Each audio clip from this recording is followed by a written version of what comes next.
Go to folder B.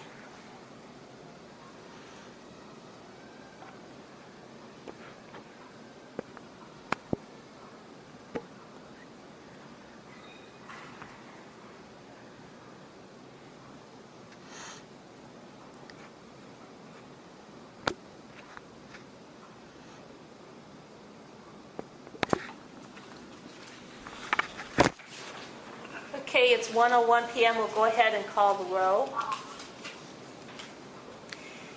Dan Breitbart. Joan Corbin. Present. E.J. Giovanetti. Here. Barry Lindell. Here. Joel McCray. Here. Monica McHugh.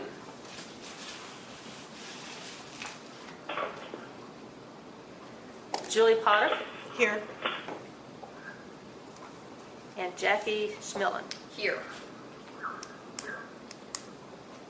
You have 3 present in person at this time and 3 present by phone, so you do have a quorum. Okay. Can we start off with a motion to approve the agenda? So moved. Second. Moved by Joel, seconded by Jackie. All in favor signify by saying aye. Aye. Aye. Aye. Aye. Aye. Agenda's approved. Approval of the August 18th Joining the minutes. meeting.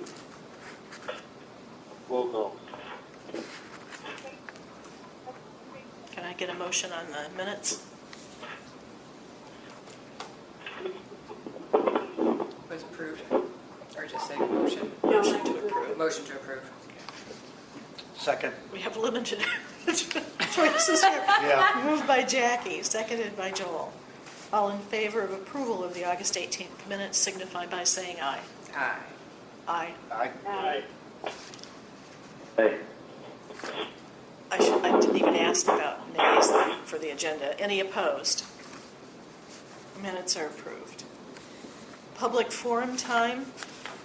I don't remember when anybody has ever used this. If you're on the phone to speak to a specific case, you can wait until your case comes up. I ordinarily ask for the names of people on the phone, but I think it's easier as we go through the cases one by one. I'll ask if someone's on the line for the respondent or the complainant and give you a chance to speak then. We're zipping right along. No advisory opinion this month. Did you have any? Oh, that was your comments. Yeah, those were my comments. We're ready for cases involving board deliberation or action. Let's start off with Ernie Abel. Jackie.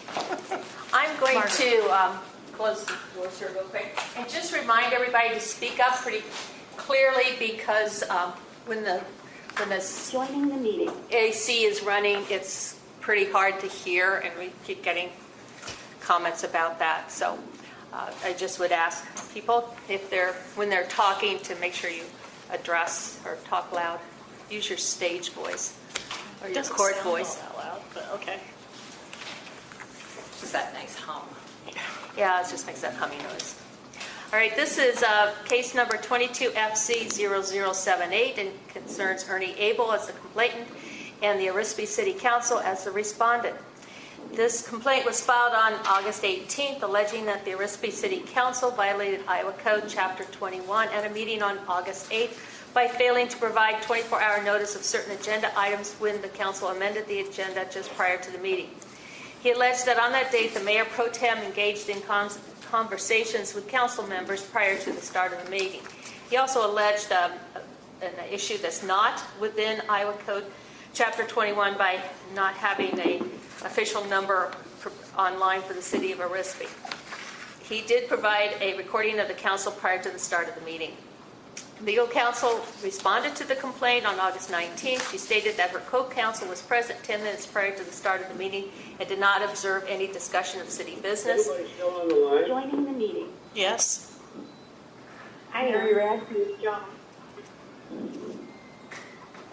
I haven't heard anything for the last 2 or 3 minutes.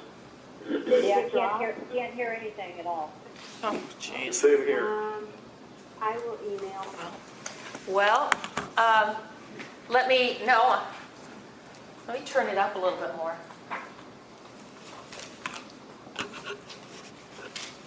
I heard the very beginning of reading the first case, and then it totally went silent. Okay, let me see. We can hear now. She's right over the telephone. They're going to stand right there. I'm spitting on the phone as we speak here. Can you hear me now? Yes. Yes. Yes. But let's Did you- test it again when she's resumed her Did you seat. turn it up? Yes. Okay. But it also makes the back of their noise louder too. They're supposed to be on mute if they're not talking. Okay, can you hear me now? Yes. Yes. Yes. Okay. Again, this is Ernie Abel, Recipe City Council, 22 FC 0078. It comes before you as a dismissal order. Filed on August 18th, alleging a violation on August 8th of 24-hour notice for that meeting. Joining the meeting. Also, an allegation that the Mayor Pro Tem engaged in conversations with council members prior to the meeting. There was a response to the complaint that was filed on August 19th. Counsel for the city said her co-counsel was present 10 minutes prior to the start of the meeting and did not observe any discussion of city business. She said that legal counsel asked the council to amend the agenda to include the topics of accepting the resignation of the city clerk, advertising for the open position, and certain bank account action. In her words, she stated, and I've included those there, but basically the Mayor Pro Tem had contacted her and wanted to know how to go about addressing the items, and was told that the items were emergent in nature and should be addressed at that night's council meeting after properly amending the agenda prior to approving the agenda. And so the council did go forward with what her recommendations and moved to approve the agenda, and then adopted the agenda in order to address the city clerk's resignation and advertise for the position. This is information that did not need to be approved by the council, but it was an effort to try to make sure that an announcement was made. They wanted to address this as quickly as possible after being notified that the clerk was resigning. The city legal counsel had also found out that the day before that the bank needed some additional information and action to make sure the accounts had the correct authorizations. Without this information, the city could not sign checks. However, that matter was tabled at the August 8th meeting and then put over for a subsequent special meeting at a later date. Iowa Code Section 21.42a requires notice of a meeting to be given at least 24 hours prior to the commencement of any meeting of a governmental body, unless for good cause such notice is impossible or impractical, in which case as much notice as is reasonably possible shall be given.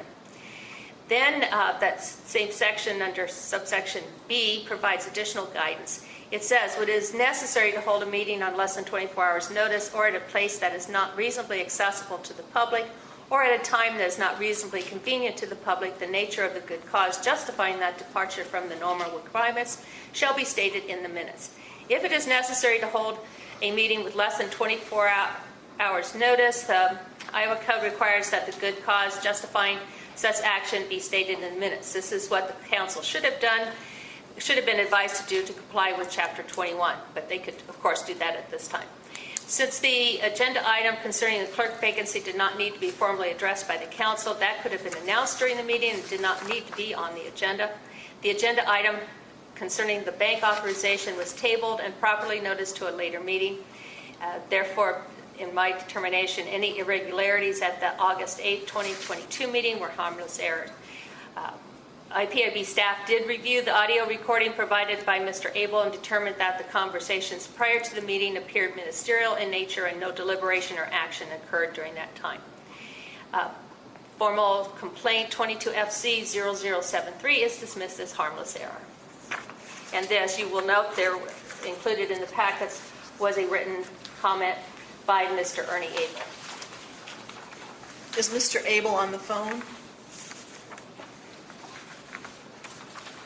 Anyone from the city of Arispe who would care to speak? He was on earlier. Oh, he doesn't seem to be there now. Okay, board questions or comments?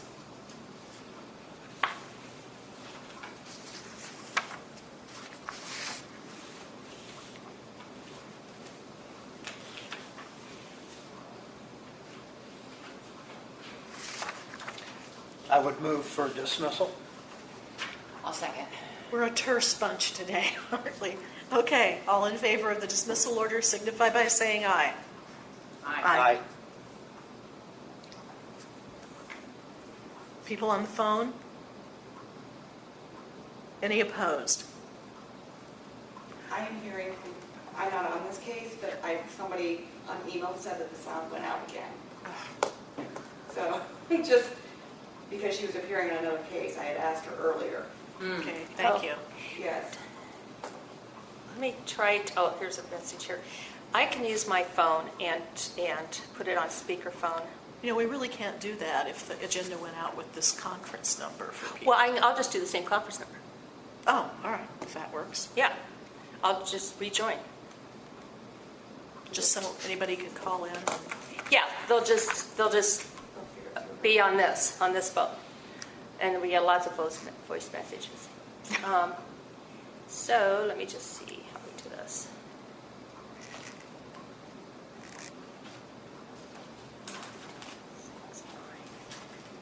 Turn the phone off.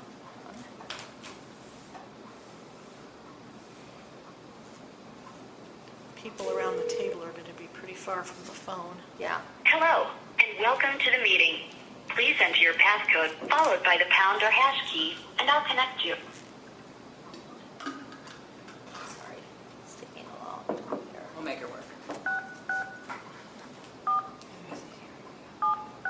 I had no idea I was going to be multitasking in this way. Look at this. I wonder if you should mute that phone because you might, if it comes back in, it might. Thank you for joining Global Meet. I'm just. I'll mute this if it comes Please back. wait for the tone. Then say your name and press the pound or hash key. IPIB. When you hear the tone, you will be the 32nd person to join the meeting. Oh, come now. Joining the meeting on All right. phone and PC. This is Margaret Johnson. I'm using my cell phone at this point in time. I think everybody says that I have 32 people on this conference call, so I'm hoping that I have no idea why the phone keeps going in and out. It's not our equipment, so I will use my cell phone, and hopefully you can hear me. Let's check for the board. Yes, I can hear you. Yes, I can hear you. This is Joan. Okay. In particular, we need to know, okay. EJ, are you there? Yeah, I can hear you, Margaret, but up until now I couldn't. Okay. Joining the meeting. Joan, are you there? Randy Evans. Yes, I am here. Joan is here. Barry Lindahl, are you present? I'm here. Okay. Just as Margaret, this is Joan. Just as a point, I don't know how much of the meeting we were all in quorum for, and how much we couldn't. I don't know how many people are present and how many people are on the phone. So if they were part of the meeting that didn't have a quorum, I would suspect we need to repeat that part. Yes, Joan, that's what we're doing. Okay, thank you, Margaret. The only thing we had voted on so far, Joan, was approval of the agenda and the minutes, and I think we heard voice votes on that. So we've taken Yes. up Ernie Yes, that's Abel's right. Thank case. Okay. Okay, thank you. Let's go back again. Mr. Abel, are you on the phone? Yes, I am. Ah. And would you care to speak to your case? Yes, I did file this complaint. Reason for this is at our council meetings, the city's attorney or co-counsel is present at most times. On numerous occasions, they have told this Mayor Pro Tem to quit talking about city business before meetings, and here refuses to do so. He keeps doing it every meeting. Joining the meeting. Our city clerk position has been filled, vacated like 4 times in the last 6 months. The clerk that we had at this present time had not been to meetings for 2 months. I don't feel that this was an emergency situation. They've been conducting business without her. On the agenda that night, there was specific orders for mayor report, a clerk's report, and to me, the resignation of her that day didn't constitute an emergency. They could have brought it up in the mayor's report without having to amend the agenda. They had to have a special meeting the next week anyhow on the bank account, things that they amended the agenda for again. These are all things that should have been done in previous meetings. They have voted previously on this bank account stuff to have it done, and it never got resolved. So they thought it was an emergency to have it talked about that night, which they'd done nothing about. They couldn't do anything with it. This is why I filed the complaint. We keep doing this whenever it's convenient for the same council person, which is the mayor pro tem. Whenever it is convenient for him, he wants to amend the agenda. If there are things that need to be talked about that are not on the agenda, they tell you, well, we can't talk about it until the next month. To me, that's the way this should have been played out. It should have been brought up at the special meetings that they had in the month of August, or waited till the next regular meeting to discuss what to do. Because they're still, until next month, without a city clerk. They have hired one. They hired her this Monday night. But until next month, they did not have a city clerk. And they haven't had a city clerk basically since like February. They've hired them and they come in and work a month and quit. They're just done. It's too much things that weren't done right by the previous clerk, which has been taken care of. That's why I filed this complaint. I do believe that it was not an emergency situation. That is what their legal counsel thinks, because she's just trying to cover their backsides from getting turned in again. It's a continuous situation in our council with 1 or 2 of the council persons to do this on a regular basis. They've had their training. You guys had them take training on these kind of actions before, amending the agenda, not posting proper dates, and not giving 24-hour notice. They had all this, done by Iowa League of Cities come down and give them their training. But yet, here we are again doing the exact same thing that they had their training on. We're asking, as citizens of the town, for you guys to figure out a way to make this stop. And right now, the only way that we can think of to make it stop is to pursue this and ask this council person to resign from his position. That's the only way it will ever stop, because he is not going to do any different until he is asked to resign from his position. And if he does so, that's great.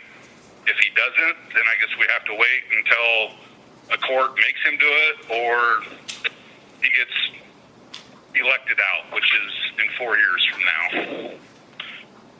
So we are asking that you guys help us. We understand that it's your, this is what IPIB is for the citizens and people that have these concerns and these actions that are being taken by the council. You guys are in charge of chapters 21 and 22. We're asking for some help. We asked for help before we got the training. It didn't do a bit of good for this council person. He just ignores it and does his own thing. That's why I don't believe this case should be dismissed. I think it should be looked at farther. I did send in recording of the whole meeting, and I done it from like 15-20 minutes before the meeting started all the way through the end. It's in like 4 or 5 segments. I backed it up so it wasn't edited, so so you could hear the end of one segment and that same part of it on the beginning of the next segment, so you can follow through with it. The tape I would has, encourage anybody that has any doubt in their mind to go ahead and listen to this, and you will hear that same council person repeatedly talking about what he wants to do with ordinances that he's trying to shove through on people and everything before the meeting is even brought to order. thank you for your comments, Mr. Abel. The staff did listen to the tape recording you provided. This body does not have authority to ask one of the council members to resign, however. Is someone here to speak for the city of Arispe? City attorney or someone else? No, but now let's go on to board comments and discussion. Oh, I apologize. I was muted. This is Erin Hardesty. I am for the city of Arispe. I'm sorry, who are you, ma'am? I'm Erin Hardesty. I'm co-counsel for the city of Arispe. Okay. And you'd like to address the board? And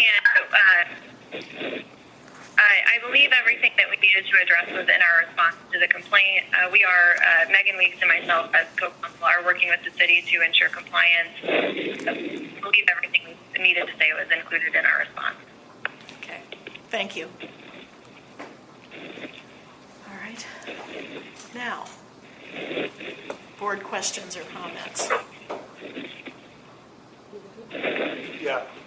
I move to dismiss. I would move to dismiss the complaint. I'll second. Okay, moved by Joel, seconded by Dan to dismiss the complaint. All in favor signify by saying aye. Aye. Aye. Aye. Listen, one. Joining the meeting. Who did you not hear from? I heard, on the phone, I heard one female voice and one male voice. Did EJ, Barry, and Joan all three vote? Yeah. That's it. Yes. Yeah. Any opposed? Aye. Okay, the dismissal order is approved. Thank you. The next item on our agenda, Tim Beck and the Pleasant Valley School District. Margaret? Yes, this is case number 22FC0036. It involves Tim Beck and the Pleasant Valley School District. It's before you as an acceptance order. This complaint was filed on May 5th, alleging that the Pleasant Valley School District violated Iowa Code Chapters 21 and 22 on April 30th of 2022. On that date, a group known as the Pleasant Valley School District Reconsideration Committee went into a closed session without stating a reason. He added that while they were in closed session, the public was told there would be no formal vote when they returned. In addition, he alleged he received a copy of the minutes from the April 30th, 2022 meeting. He had requested a copy of the minutes that he had not yet received. He added that the policy for that committee required that all meetings observe open meetings laws. Legal counsel for the district responded to the complaint on May 23rd. Counsel stated that this group is a group formed by district policy to review instructional materials and is not a governmental or government body required to follow Iowa Code Chapters 21 and 22. And you can see attachment A for that policy. Council added that the group is not formally and directly established by the district. The group is chosen by the superintendent, meets at the direction of the superintendent, and recommends action only to the superintendent, who can then choose whether to adopt the group's recommendation. The committee can appeal the superintendent's decision to the school board. In reply, Mr. Beck provided copies of the district school board minutes from July and August of 2016 that show that the district did formally and directly approve the district policies, including Policy 603.8R2 that established this committee and requiring that the committee follow open meetings laws. Iowa Code Section 21.21 defines a governmental body for the purposes of open meetings laws. There are two subsections, subsection C and subsection 8, that state that certain advisory groups can be considered a governmental body. Both subsections could be used to describe the PVSDRC. The district formally and directly created this committee at the August 8th, 2016 school board meeting, and the group does develop and make recommendations on public policy issues to the district. The information provided by the parties indicates that Iowa Code Chapters 21 and 22 were not properly followed by this group. At this point in time, we recommend it be accepted and that we go forward with an informal resolution process. Okay, is Mr. Beck on the phone? Yes, I am. And would you care to address the board? Just real briefly, I wanted to thank Director Johnson and the board for taking your time to hear my complaint. I think that Director Johnson did a good job of covering the case, and I would just appreciate an acceptance of this order, and I appreciate everyone's time. Thank you. Okay, thank you, Mr. Beck. Do we have someone from the school district on the phone? I know we have a letter from an attorney at Lane and Waterman on their behalf. I'm actually here in person. You're going to need to come up here. Come up closer. Yeah. I'm here in person because I have something in Des Moines later today. So instead of being on I-80, do you want me to move it just closer to me? Yeah, just careful not to, yeah. Okay. Hopefully that works. Okay, so I know you have what I wrote to you, but I just wanted to talk a little bit about what happened here and what this committee did and what the law says. So first of all, I know the order, and I don't know if it's just a misstatement, says the committee was established in 2016. The committee is not a standing committee. It was not established in 2016. The policy was approved in 2016 after some edits. It's been a policy for years and years before that. So this is a committee that's established every now and then when there's a complaint about instructional materials. I wonder whether this was even instructional materials because it was a library book that was at issue. So this committee was established. The actual committee was appointed by somebody in the administration, not the superintendent. Somebody else under him set the committee. It included one board member, a teacher, a member of the library, 2 actual students in the school district, 2 high school students, and 2 members of the public. There was no quorum of the board. And when you look at, and I know it's in my letter, if you look at the law on this, I understand what the statute says. However, even despite what the statute says about advisory boards, the Iowa Supreme Court has interpreted that in one case, which was then followed by the Court of Appeals. In Mason versus Vision, Iowa, the board in that case had appointed a negotiating committee that included board members, and that negotiating committee made direct recommendations to the actual open board. And the Supreme Court then looked at that case and said, wait a minute, even though it's technically maybe an advisory committee that advises the board, they're not taking action. And because they don't take action, that is not a meeting that is covered by the public, by Iowa Code Chapter 21 or 22. So they determined that there was no violation of any Iowa public meeting law. The Hummel case, which was about the sale or purchase of some property where they had a similarly board-appointed committee, including board members, several board members. Similarly, the Iowa Court of Appeals followed this. So in this case, there was an appointment by an administrator. They met and they made recommendations to the superintendent. There were no recommendations ever made to the board in this case. The board never took any action on this library book, never considered the library book. It'd be the Pleasant Valley's position that acceptance of this, that there's a violation of Iowa Code Chapter 21 or 22 would be in violation of the Iowa Supreme Court and Court of Appeals decisions that interpret the code in this case. Are you telling us the committee only is assembled as issues arise, so you appoint Correct. people for one episode and then Correct. they go away? Correct, because it includes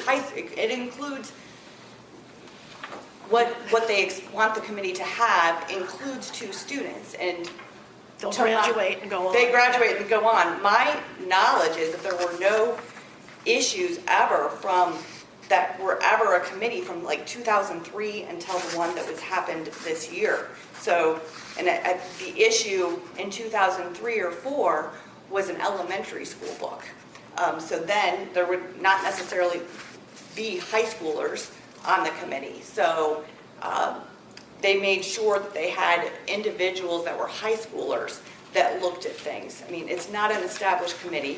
They don't meet on a regular basis. They only meet when there is a question about a book or instructional materials. You understand why it's confusing if the policy says they're subject to the open meetings law. Yeah, and I think it just says open meetings procedures and recommendation. I don't know that it says laws. I didn't grab it and look at what exactly it says. I agree. And frankly, I don't think, and the school district could talk to this more specifically, if it hadn't been what happened at that meeting where there were threatening comments made, I don't know that they would have gone into closed session.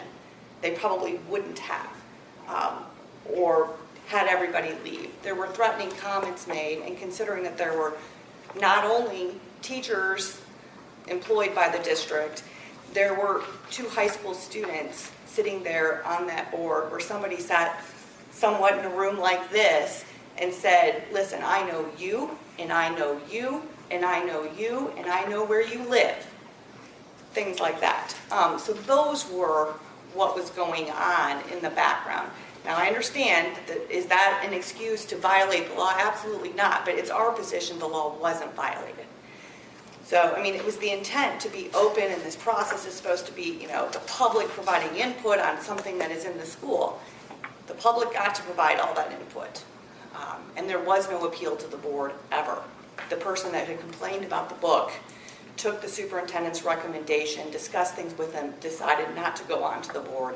The board never took any action. Why were they going into what you're calling closed session if the open meetings law you maintain does not apply? Well, I mean, they still voted to go into closed session because their intent was to have this be a complete open forum for everybody to comment. That was the intent of this committee to meet. It was highly contentious meeting. I was there. There were, I can't tell you how many people, because they had an upstairs room and then a downstairs room, because I could only see the people. I think there were over 100 people there.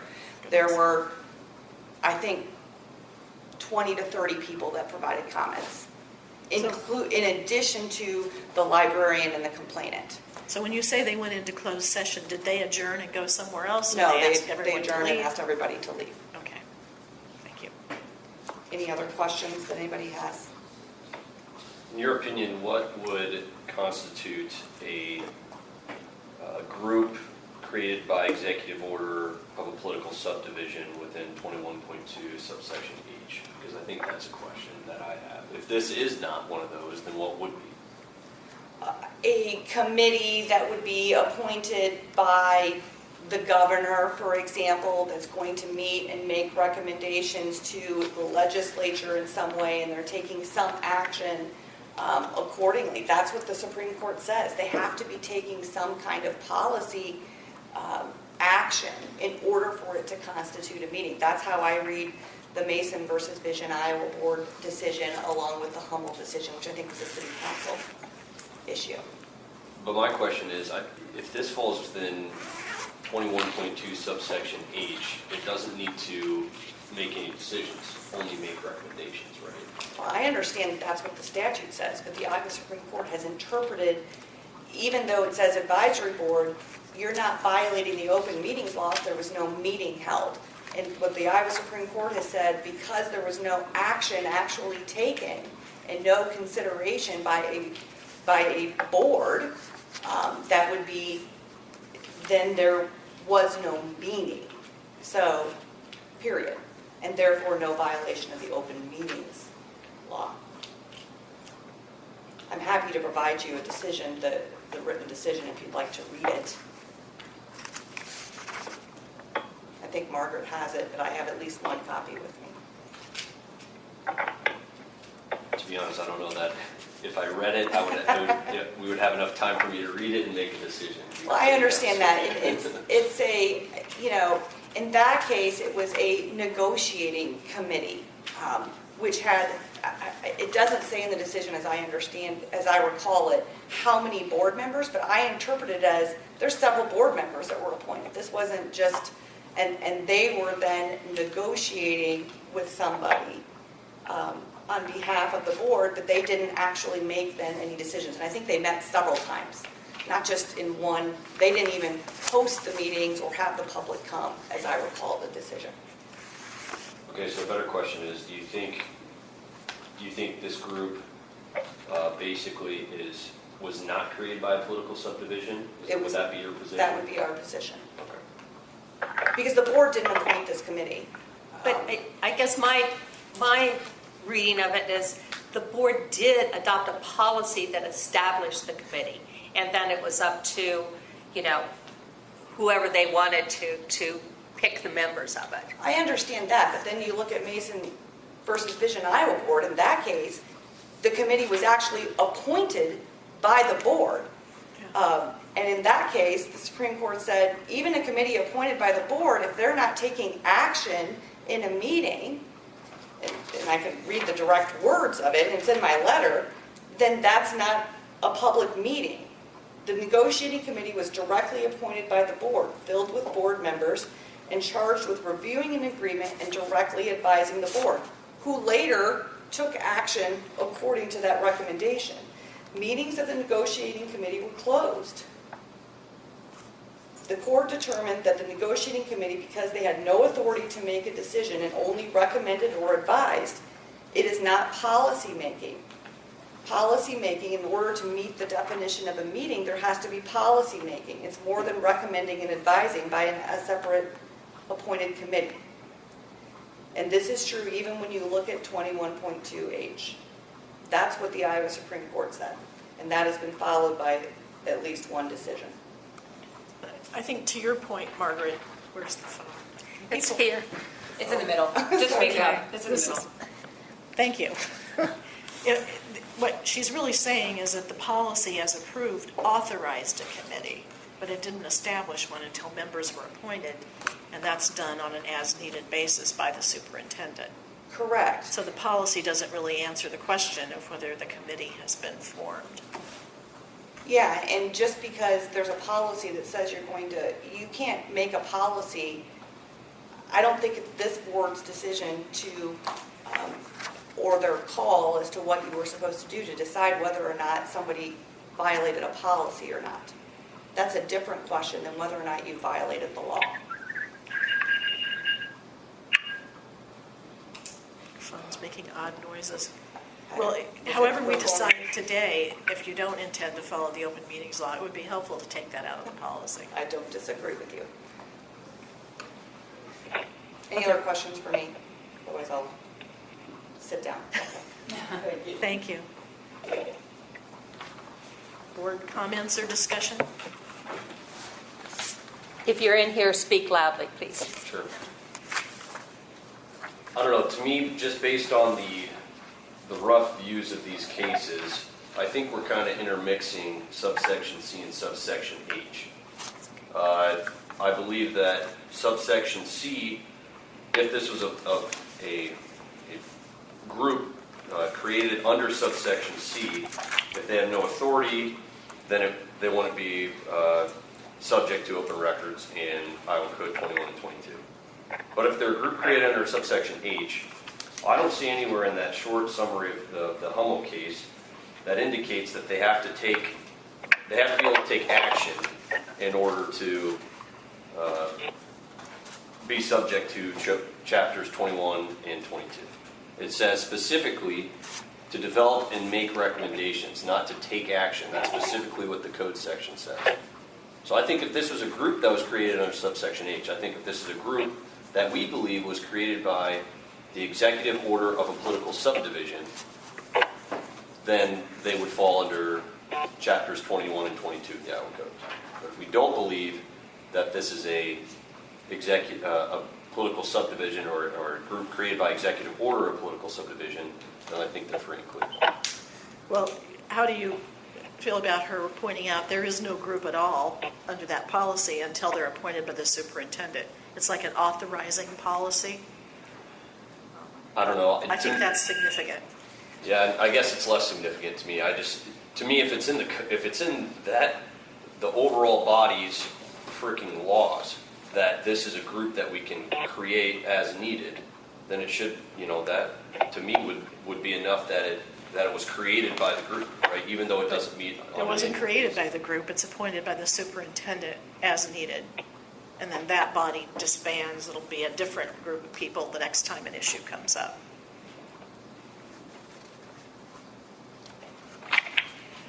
This is Barry. I think the committee is created by this attachment. I think it is created, and it's just subject to members being appointed. I mean, the committee is there in theory until the members are appointed.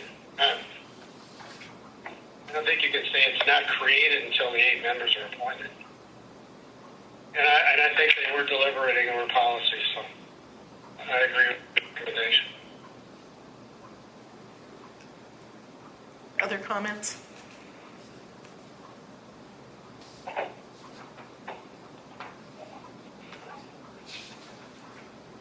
You don't happen to have the policy that formally outlines this group, do you? It's attached to her report. Is it Yes. attached? Yeah, Oh, it's that back page, Attachment A. attachment A. yes.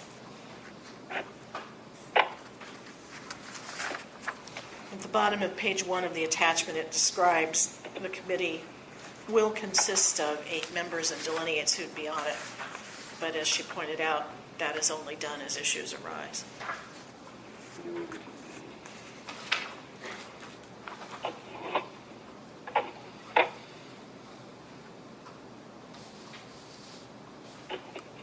So then I guess my question is, because they don't convene on a regular basis, does that mean they're not created? Well, they're appointed by the superintendent as needed. The next time there's a series of appointments, it'll probably be different people. At least different high school students, unless they have academic issues that they haven't graduated. But I don't think it has to be the same people every time, right? I shouldn't be. I mean, we're a governmental Yeah. body and we don't have the same people, every session. I mean, to me, attachment A creates the reconsideration committee. I don't know how else you put it. I mean, the reconsideration committee is created by the policy in attachment A. Whether or not, how frequently they meet doesn't negate the fact that the committee's there in their specific policy. To me, it looks like they specifically created it, right? They put it in the policy. It's not self-executing, Dan. Until the superintendent appoints members, there is no committee. The policy authorizes it. Yeah.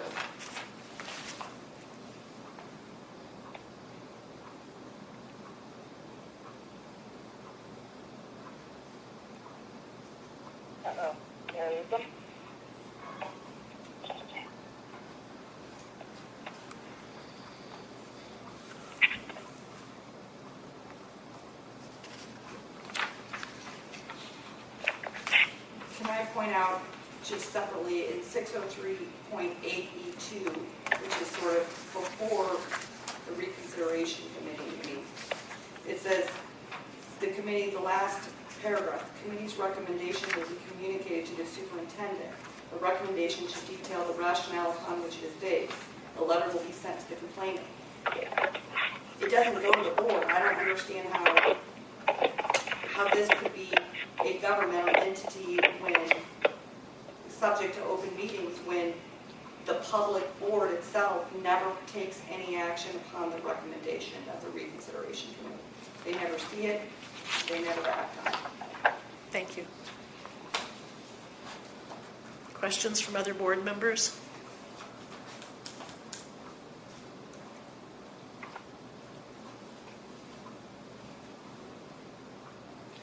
It just appears to me that the district created the committee,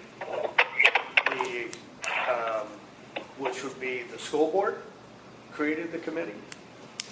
I think the school board has to approve the policies, but this complaint is against the district and not against the school board. So it's against the district in total.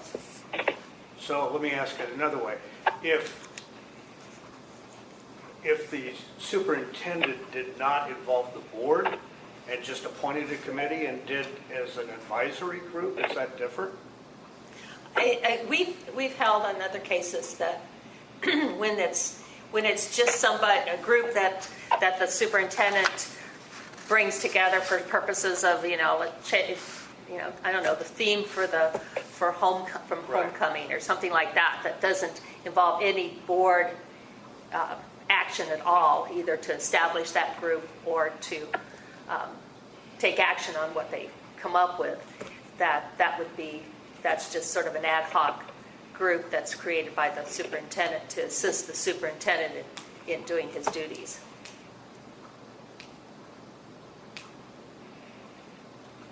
Well, certainly think that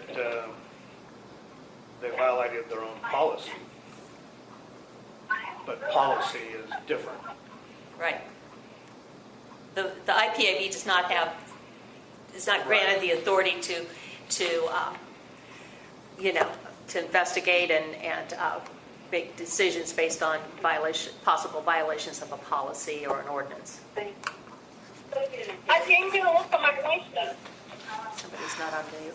Please put your phones on mute unless you're speaking to the board. The background noise is very distracting.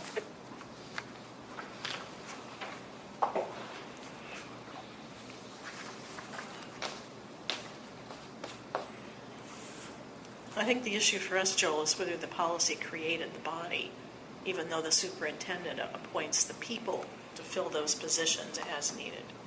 It disbands until the next issue, and it may be different people then. But it sounds like they're creating whatever they need for that scenario. The superintendent is appointing people that fit these criteria, I assume, that are in the policy. I'm just struggling with the formality. I mean, if it was an ad hoc group that the superintendent just said, hey, I'm going to get this group of people together for an advisory, I would respect that, but to have a formal put into place and then say that, telling the public that you will adhere to open meetings, I think that it's poor communication to the residents. I guess I view it as an ad hoc group authorized by that policy.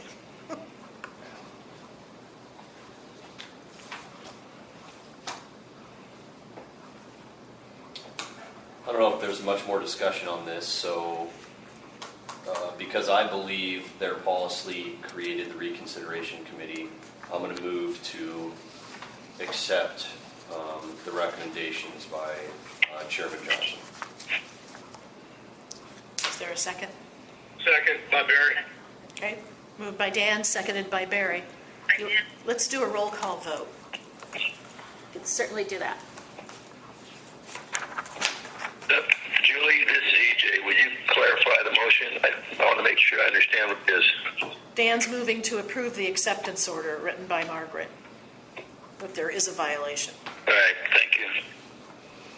All right, thank you.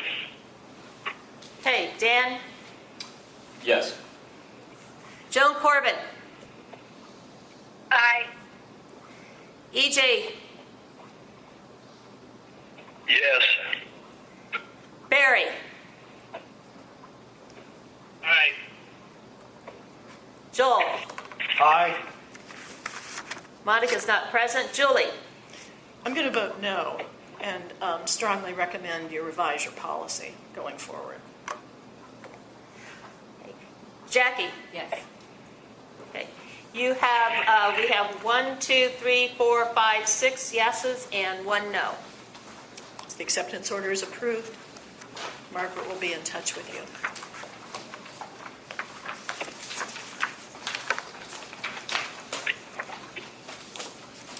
Okay, This is Tim Beck. Thank you.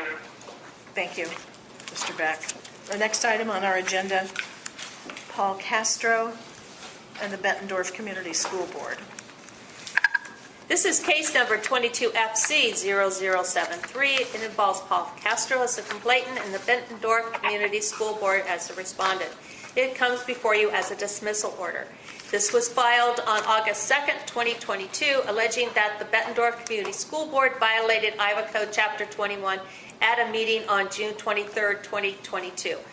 He alleged that the board engaged in deliberation or took action on a topic outside the stated purpose for a closed session at a board meeting on that date. He alleged that the closed session was to evaluate the school superintendent, but instead it turned into verbal attacks, harassment, and bullying toward me. In this case, Mr. Castro. Not you. Not me. On August 17th, legal counsel filed a response to the complaint. The response included a narrative along with copies of minutes and agendas for 2 meetings held by the board in June of 2022. The first meeting was scheduled for June 16th, 2022, and was rescheduled for June 23rd, 2022, as 2 board members, Mr. Castro and another, were unavailable on the earlier date. The June 23rd meeting included an agenda item for a closed or exempt session for superintendent evaluation. The 6 board members present, including Mr. Castro, voted to enter into a closed session pursuant to that code section, which allows a closed session to evaluate the professional competency of an individual whose appointment, hiring, performance, or discharge is being considered when necessary to prevent needless and irreparable injury to that individual's reputation, and that individual requests a closed session. Legal counsel also provided the audio recording of the session for IPIB review under the confidentiality protections of Iowa Code 23.66. And the confidential review of this recording was conducted, and no violations of Iowa Code Chapter 21 were apparent. Just for the new members of the board's information, that statute allows IPIB staff or the board to review a confidential document. However, we're not allowed to then release it, because we do that with the same protections as 22 would provide to confidential materials. So there's not a lot of description as to what was on that tape, because it is to remain confidential at this point in time. The recording was 1 hour and 25 minutes in length. Comments made by the members of the board and the superintendent occurred during a discussion of the superintendent's duties and performance. And as a side note, I guess, Iowa Code Chapter 21 does not address allegations of verbal harassing or bullying. Iowa Code Section 23.8 requires that this be within our jurisdiction and appear legally sufficient and could have merit. My recommendation and the order states that this complaint is dismissed as legally insufficient. Do we have Mr. Castro on the phone? Yes. Can you hear me? Yes. Would you care to address the board? Yes, I would. You have 5 I'd like to thank you have you very 5 much. minutes. Go Okay, ahead. thank you. I'd like to thank the board for putting me on the agenda of your meeting and giving me the opportunity to express my thoughts regarding the closed session for the superintendent's evaluation under Iowa Code 21.5 parentheses 1 parentheses I on June 23rd of 2022. I was born and raised in Bettendorf, and after having been discharged from the Army in 1971, I began teaching for the Bettendorf School District and retired in 2000 after 29 years. I was elected to the school board in that same year and have been on the school board for 21 years. I'm currently 79 years and 10 months old, so this is quite unnerving to me, so I hope you can forgive my nervousness. During the superintendent's evaluation on 6/23 and 22, we each gave our thoughts regarding her evaluation, but then the focus of the meeting turned to me as if it was also my evaluation. There has been controversy and concerns from our community about the safety and security of our students and staff at middle school, and I also believe that should be a major concern for us as board members. It seems to me that it seems to me that some board members and the superintendent believe that I'm responsible for all this negativity. Of course, we all know that when we enter into a closed session, we must only deal with the stated reason per Iowa Code. That did not happen. In the case of this closed session, we significantly digressed from the original intent, and that is why I feel it was a violation of Iowa Code 21.5 parentheses 1 parentheses I. Another board member listened to the tape, and he said his word was, it was troubling. As stated in my original complaint form when it was asked, what would you like the board to do? I asked that all portions of the tape that do not specifically deal with the evaluations of the superintendent be released as public information. I know that would be very time consuming, so it would be sufficient to release the paraphrasing or summaries of the discussions not related to the evaluation. Sunshine is the best medicine and to help prevent these kinds of discussions from happening again.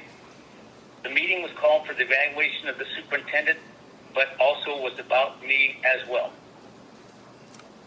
Margaret has reviewed the tape of this meeting and has determined that this complaint does not meet the necessary requirements for acceptance.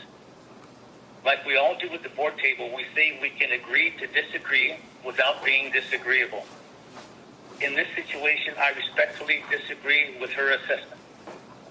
Because of what I saw and heard, I believe we were in violation of Iowa Section Code 21.5 parentheses 1 parentheses I.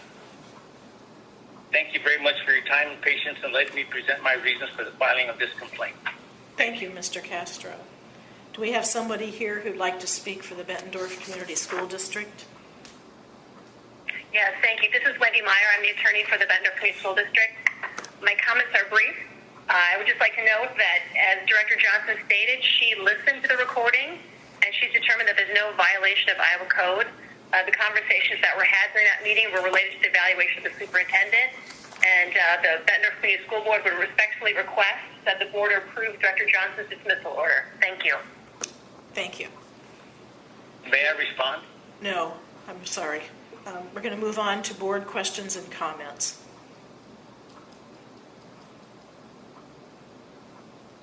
Anything from board members? I think this falls within subsection I, so I'd move to approve the recommended dismissal. A second. Okay, moved by Dan, seconded by Jackie. All in favor of the dismissal order signify by saying aye. Aye. Aye. Aye. Aye. Any opposed? Aye. Okay, the dismissal order is approved. The next item on our agenda is Tom Drish, and we have an informal resolution report. Yes, this is case number 22FC0049. Tom Drish is the complainant, Jefferson County Board of Supervisors, respondent. This comes as a result of a acceptance by the IPIB board on July 21st, and pursuant to Iowa Code Section 23.9, the parties have agreed to an informal resolution. The terms are set forth there in my report. The terms are to be completed within 60 days. It was approved by the Board of Supervisors on August 22nd and by Mr. Drish on August 23rd. I would just ask that the board approve the proposed informal resolution and direct the board or the IPIB chair to sign that on behalf of the IPIB. Comments or questions for Margaret?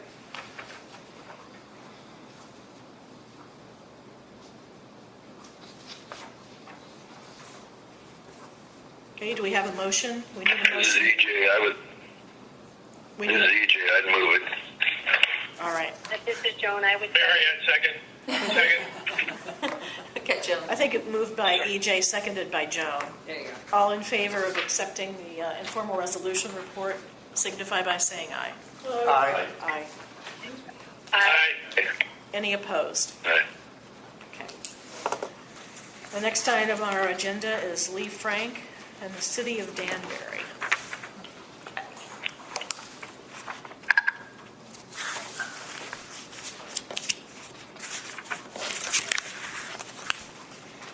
Okay, this is case number 22FC0075, Lee Frank and the City of Danbury is the respondent. Dismissal order is before you. It was filed on August 7th, 2022, alleging a violation of Iowa Code Chapter 22.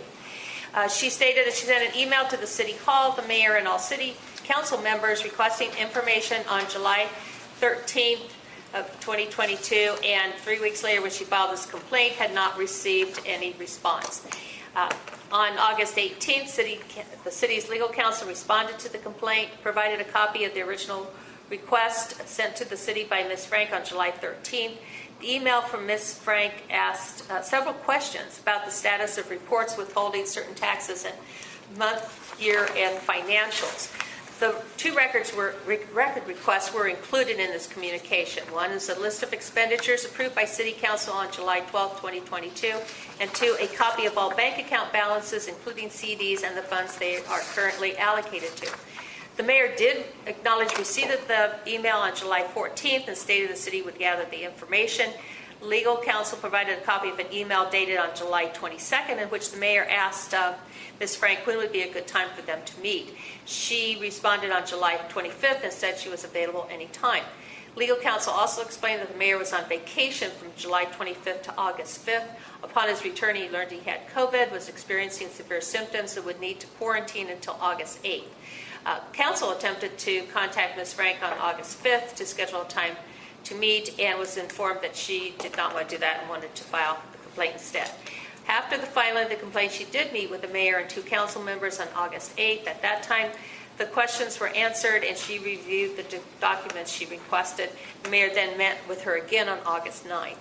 On August 22nd, Ms. Frank responded to the city's response and alleged that she had not received the copy she requested. She said that she did not want to meet with anyone and preferred to have the records and emails to her questions emailed to her. She also alleged that there was an audit request in May of 2022 and that she had concerns about the financial well-being of the city.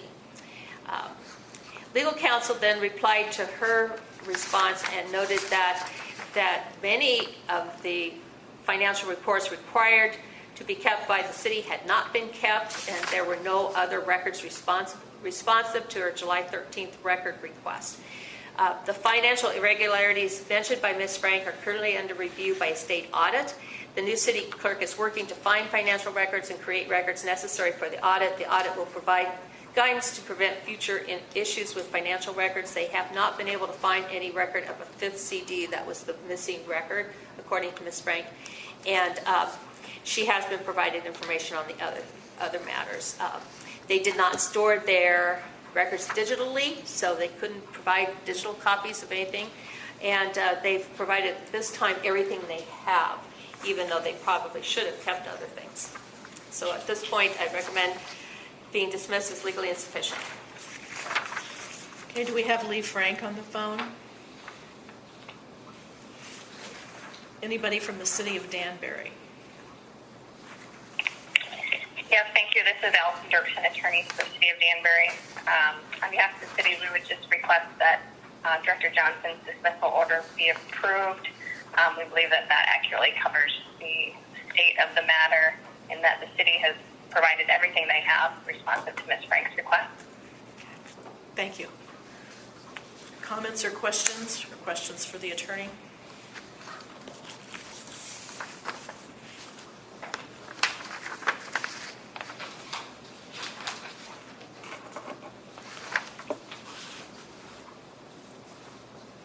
Move to dismiss. Second. Sorry. That's all right. Moved by Jackie, seconded by Dan. All in favor of the dismissal order signify by saying aye. Aye. Aye. Aye. Aye. Any opposed? Okay. The next item, Annalicia Gomes, I hope I pronounced that right, Gomes. Gomes. I did ask, and that is the correct pronunciation. versus the Bettendorf Community School Board. Yes, this is case number 22FC0058. Before I start, I'll just let you know there is a typographical error on the second page. It has to do with, I wrote board instead of broad, so it's next to the last paragraph. We'll make that change. But when I was reading it, I thought, what's this mean? So anyway, this comes before you as an acceptance order. The board will remember that they tabled this to get additional information a couple of meetings ago, and so it's back before you this time as an acceptance order.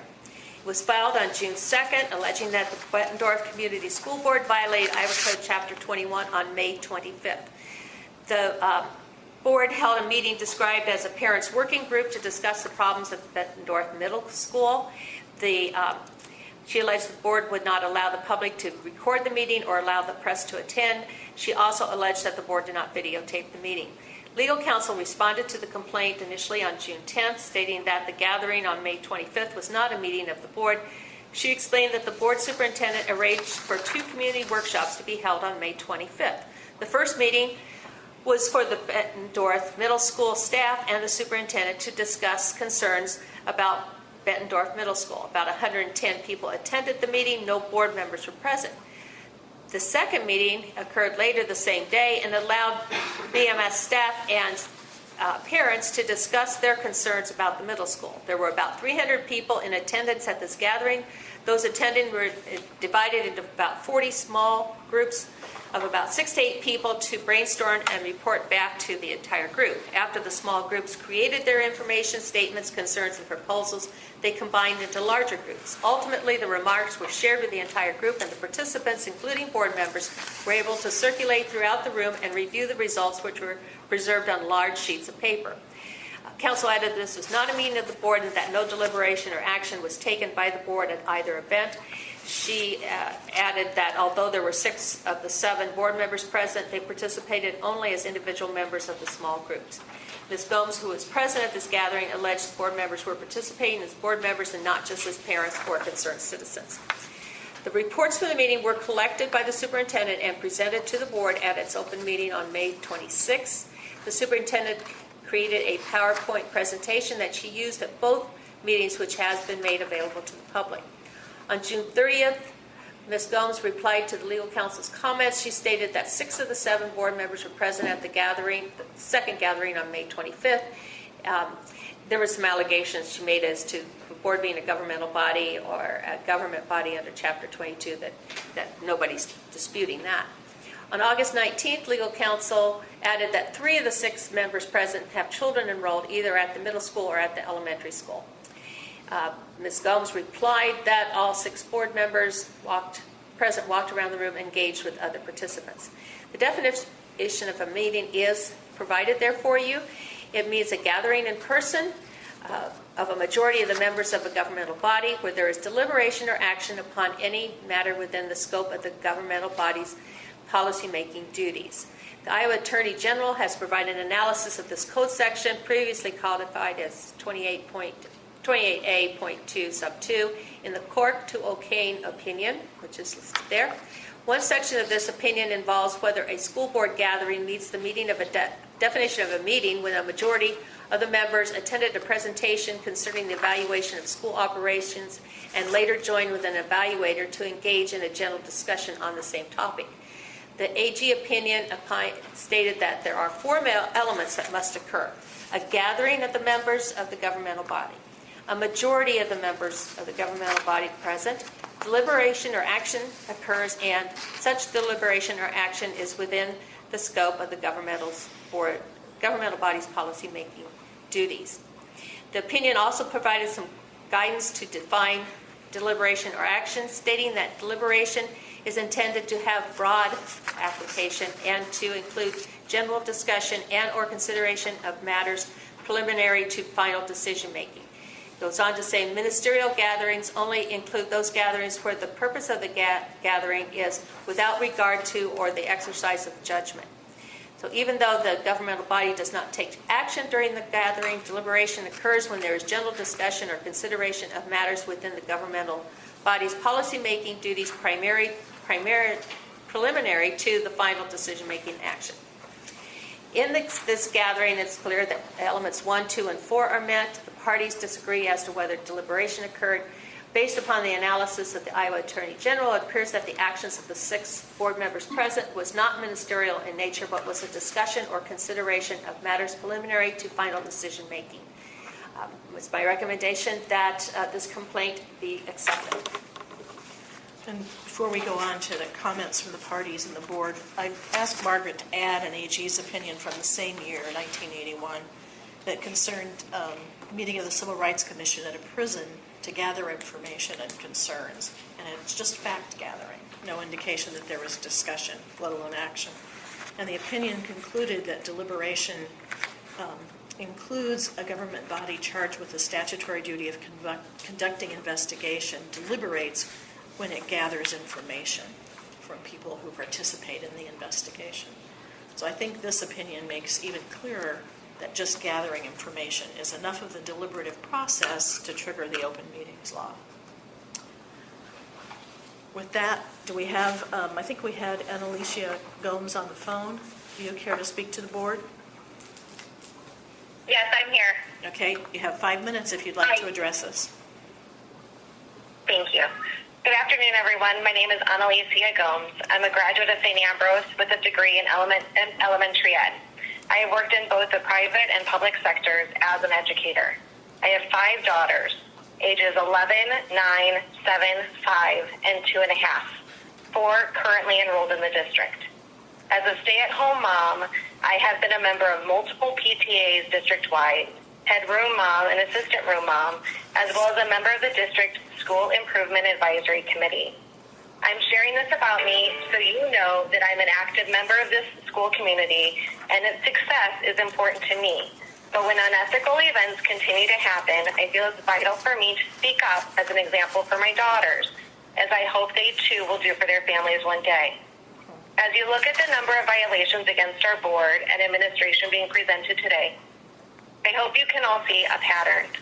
That this particular violation was not an accident, but consistent behavior of an administration and the majority of the board doing their best to only share with the community what they deem acceptable to share and nothing more.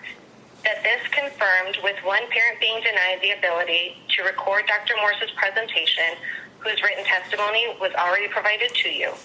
Not only was he told no, the district used police officers present to strong-arm him into leaving the premises, and his immediate supervisor was called to ask him to leave. I have also previously submitted a denial from the superintendent to a parent not at the middle school, yet many community members were present that do not have children currently in the building either. You see, although these 2 matters are not technically covered under Iowa Code 21 or 22, it reinforces that which I shared with the board on August 26th, the Iowa Attorney General Frank Stork's opinion 81-2-13, and I quote, under section 28A.1, however, does declare that the chapter seeks to assure that the basis and rationale of governmental decisions, as well as those decisions themselves, are easily accessible to the public. Moreover, in the construction or application of the chapter, it is to be resolved in favor of openness, end quote, which this district has consistently denied to the community of Bettendorf over and over again. So I ask that you all vote in favor of Margaret Johnson's opinion to accept this violation today. Thank you. Thank you. And do we have somebody here from the school district who'd care to speak to the board? Yes, thank you, Director Johnson and members of the board. Again, my name is Wendy Meyer. I'm the legal counsel for the Davenport Community School District. And in relation to this complaint, the Bettendorf Community School Board respectfully requests that the board adopt the original dismissal order proposed by Director Johnson in July 2022. Before I make my additional comments, I do want to clarify. The board did not hold the meeting. This was not a board meeting. Director Johnson had noted that it was at the direction of the board. They didn't hold a meeting. This matter was a parent meeting the Bettendorf School Administration held in May of 22. The meeting was responsive to parent and staff concerns related to the middle school and was to provide an opportunity for parents to talk to one another about issues their students were experiencing. One other clarification. 4 of the participants that were parents were also school board members, not 3. 4 of those board members that attended have students in the Bettendorf School District, 3 at the middle school level and 1 at elementary school. So first off, suggest that this format constitutes a meeting under Iowa Code Chapter 21 means the district essentially had 2 options. 1, tell 4 parents they're prohibited from attending because they're board members. So they're not allowed to discuss their students because of their role on the board. Or tell all the parents that they should attend, that they should feel encouraged to discuss their students, but please also be aware that it may be on the 10 o'clock news. Not the purpose of the open meeting laws. That wasn't the purpose of this meeting. To constitute a meeting under Chapter 21, a majority of the board must gather and they must deliberate or take action. Deliberation requires discussion, consideration, or evaluation by the board. It's not simply especially board members being present, the board needs to engage in deliberation. This did not happen at this meeting. There was no deliberation by the board members at the parent meeting. The board members did not discuss with one another, nor did they evaluate options with one another. The 1991 Attorney General opinion that Director Johnson cites in her order, the AG expressly noted in that opinion, and I quote, "Gathering for purely ministerial purposes may include a situation in which members of governmental body gather simply to receive information upon a matter within the scope of the body's policymaking duties. During the course of such gathering, individual members may, by asking questions, elicit clarification about the information presented." End of quote. That is their definition of a ministerial meeting. And such gathering would not constitute a meeting under the law. This exact language was echoed by the Iowa courts as recently as 2016 by the Iowa Supreme Court in Hutchinson v. Shull and in a 2016 Iowa Court of Appeal opinion in Olinger v. Smith. That is the state of the law. Board members are allowed to gather information in order for the body to later meet in an open meeting and act upon an issue. Again, the law requires the board to proactively do something. It is not merely the obtaining information that turns it into a board meeting subject to open meetings. They must discuss, deliberate, or express an opinion of what the board should do. Again, it's not simply the majority there, it's that they have to talk together. In relation to this parent meeting, could it have turned into an open meeting? Yes, it could have. If those board members present, they would have gathered together, if they would have talked to one another, said, what should we do? What do you think about this idea? Here's what I've been hearing, etc. But it didn't happen because it wasn't the purpose of the meeting. If this board accepts this complaint, it opens up the possibility that a majority of board members may never be able to be present in the same location again. I think if you've ever been, well, you're on a board now, and if you've ever served on a school board, board members are often stopped, questioned, provided information about school-related matters by members of the public. This means that any Friday night at a Bettendorf sporting event, it can be turned into a board meeting because 4 or more board members attend and are stopped for the public to express a concern or opinion about something going on in the school district. It may seem stretch, but it's no different than the format we were talking about in this case. This is a parents' meeting. The board members who did attend did not engage in consideration or deliberation with one another. The purpose of the Open Meetings Law is to allow for the public to have access to the board as that body discusses and considers the information with one another. It does not allow for others to listen in as parents have conversations about their students. Again, if I haven't emphasized enough, the board did not take deliberation, or did not deliberate or take action at the meeting. Even applying the broadest application of the law, the parent meeting in May did not meet the definition of an open meeting under the law. And the Bettendorf Community School Board respectfully requests that this complaint be dismissed. Thank you. Okay. Questions or comments from the board members? This is Barry. Just one question. So there was no interaction at all by or among or between the 4 board members? Who is that addressed to, Barry? Are you talking to the school district's lawyer? Yes, sorry. I Annalisa Gomes, saw them standing together. Unless there's a video that was taken there that I have not heard of. Well, my question was directed to their legal counsel, please. Yeah, thank you. I was on mute. I apologize. The board members that attended were assigned to different tables. Now, did they say hello to one another? Quite likely. But did they come together and talk about, engage in the conversation that were being had? They did not. Thank you. This is Joan. I would like to speak in support of Margaret's recommendation for acceptance. I've served in a leadership board president position for a very long time, and I believe that if there's ever a question that our board would have an appearance of having a conversation either rolling, like some member of the public talks to you, and then he goes to the next person and says, this is what your other board member said, there is just, I believe that kind of a situation is fraught with the possibility of board members deliberating, not formally deliberating, but I can't see this as a purely ministerial.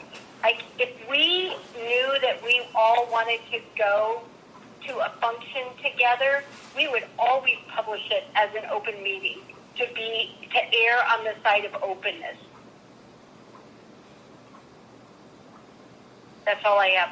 Thank you. At the risk of being repetitive, and I know it's not great to be read to, the opinion that I'm referring to and that I'd ask Margaret to include expressly says that deliberation includes a majority of members gathering to obtain information on the agency's concerns. So to the degree a majority of board members were there and it was information gathering, I don't think they necessarily needed to congregate among the four of them and discuss it. But other board members? This is EJ. Yeah, I agree with Joan. I think in light of the Attorney General opinions, both of them, I think it's really difficult not to support this. So, prior to those decisions, I would say it was a pretty close question, but I think in light of those, it's not so much. So, just my observation. Thank you. This is Counsel for Bettendorf. May I state something in relation to the opinions of the AG? Go ahead. I'm not sure. I think the AG opinion cited was from 1991, and I believe the other one was from 1981. Those are opinions from the AG. We have opinions from Iowa courts that establish what the case law is, what the law of Iowa is, which are from 2016, which is the language I read. So to the extent that you believe there's a difference between those two, the 2016 opinion would trump the AG opinion. This is Barry Lindahl. I just can't agree that four board members independently gathering information and not sharing them somehow with other members can constitute what I understand to be deliberation. It just doesn't. That just doesn't make sense.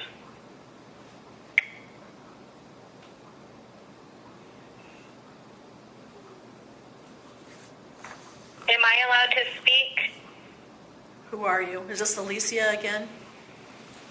This is Annalise. I just want to clarify there were 6 board members present, not just 4. Okay, thank you.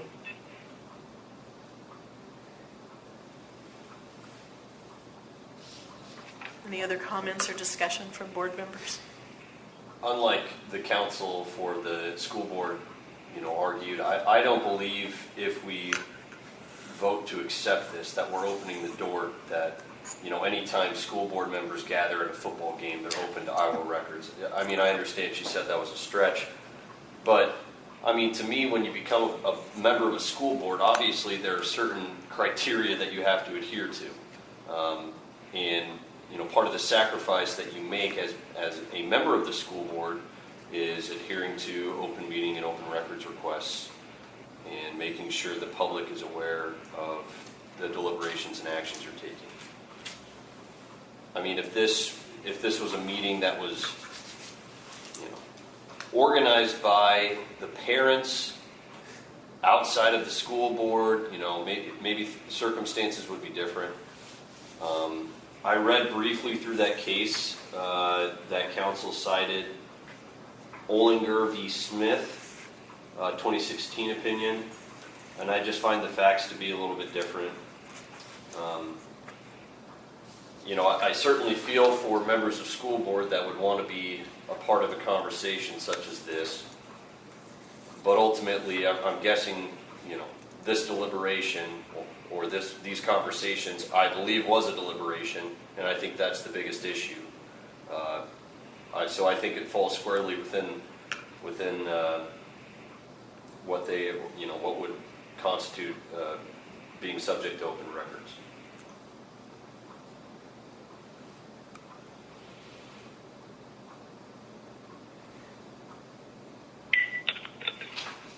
Additional comments from board members?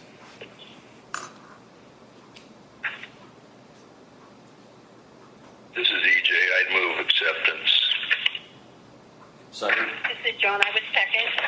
Okay. Moved by EJ. Joan, I think Dan beat you to the punch. He seconded it. Do you want a roll call? I don't think we need one. Okay. Well, there is a disagreeing opinion. Let's do a roll call vote, just to be clear, if there's opposition. Dan? Aye. Joan Corbin? Aye. EJ? Aye. Barry Lindell? No. Joel? Aye. Monica's not present. Julie? Aye. And Jackie? Aye. Okay, you have a 6-1 in favor of the acceptance. Okay. The acceptance order is approved.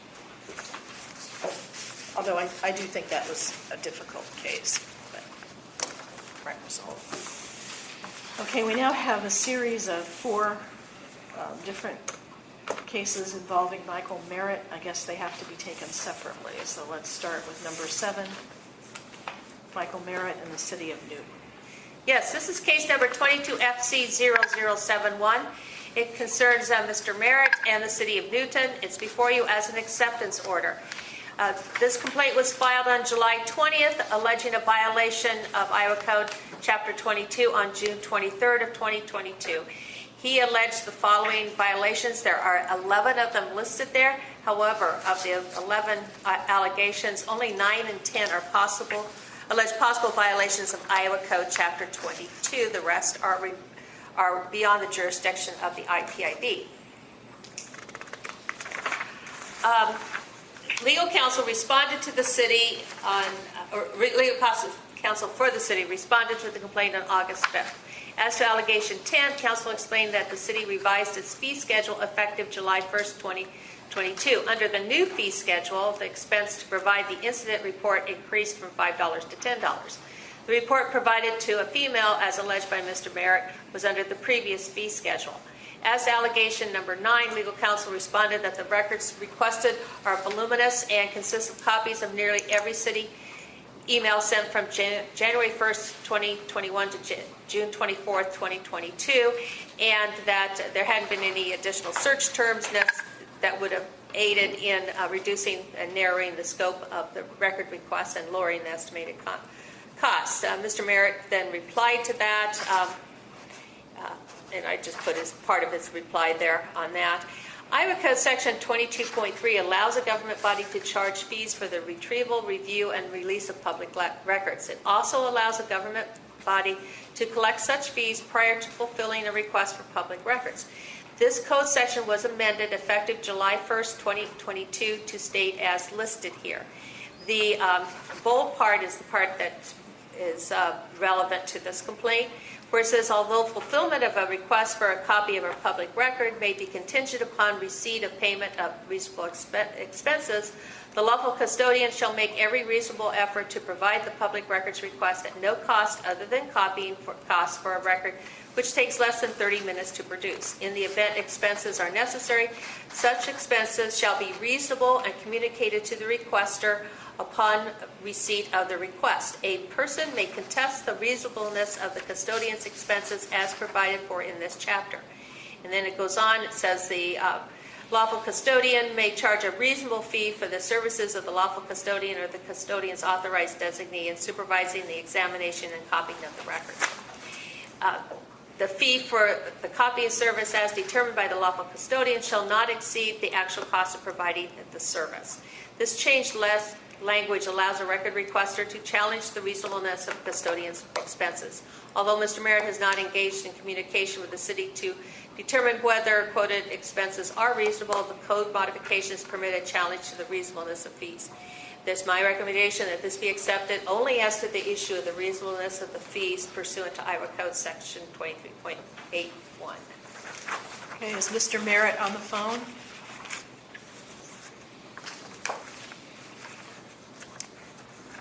I guess the city attorney is Matt Brick for the city of Newton. Is Mr. Brick on the phone? Yes, I am. Would you care to address the board? Yes, we appreciate staff's involvement with this, and we believe to the extent we can work anything out, with Mr. Merritt, it's solely due to staff's involvement. And once we expect this to be accepted by the board. Once it's accepted, the city will work with staff to review the approximate amount that the city IT put together to determine whether if staff believes that's reasonable or if they believe it should be a lower amount. But again, I would like to identify you have a dozen complaints for Mr. Merritt, and I think your staff deserves a significant raise for the excellent job they've done dealing with him over the last few months. That's all I have to say. Thank you. Didn't pay him either. Okay. Any questions or comments from board members?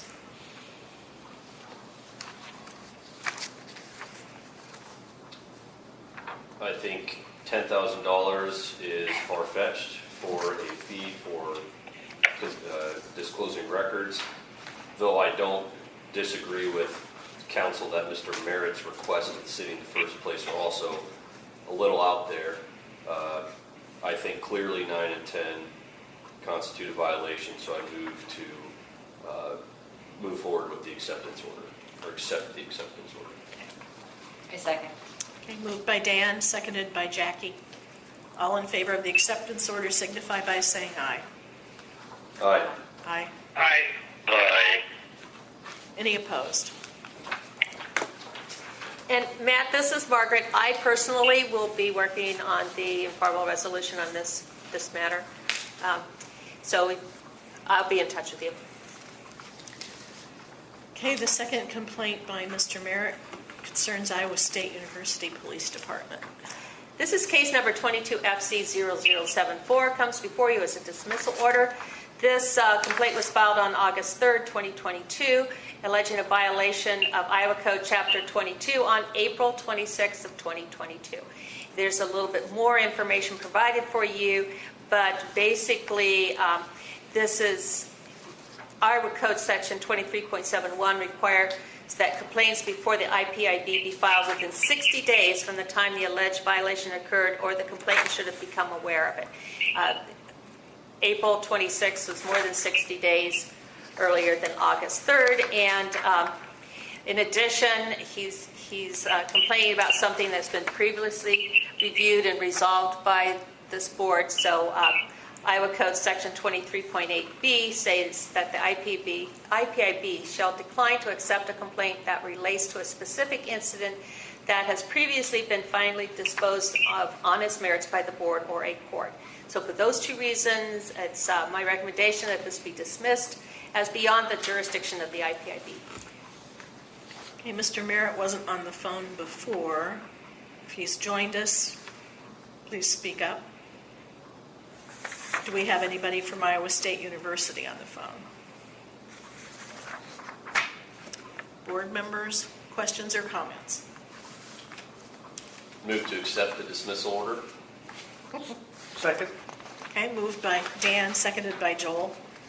All in favor of the dismissal order signify by saying aye. Aye. Aye. Aye. Any opposed? Okay. Mr. Merritt, number 3. This is case number 22FC0082.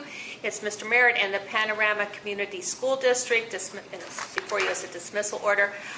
Again, this one was filed on August 19th, alleging a violation of Chapter 22 on April 12th of 2002.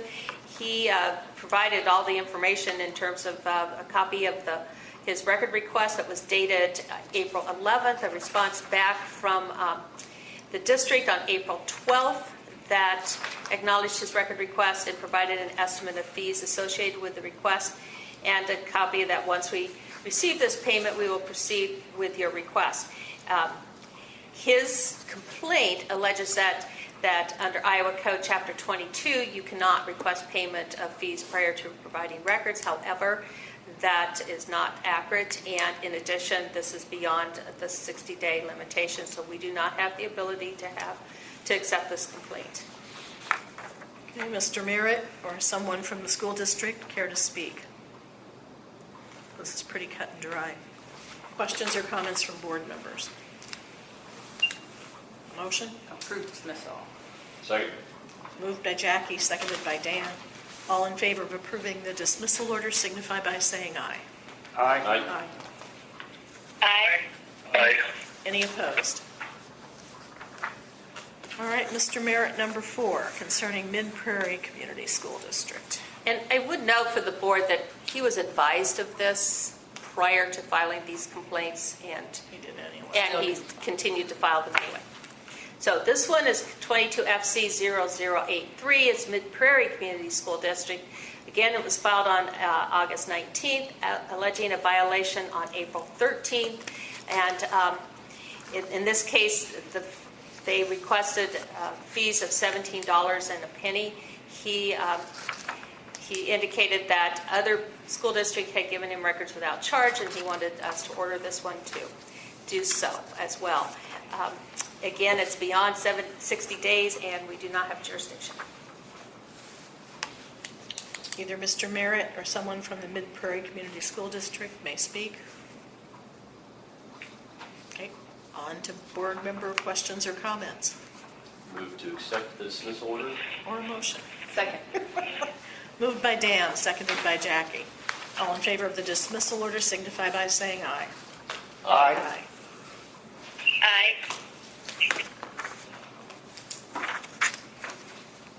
I only heard one person on the phone. EJ and Barry, did you chime in with your vote? Yes, aye. Aye. Any opposed? The dismissal order is approved.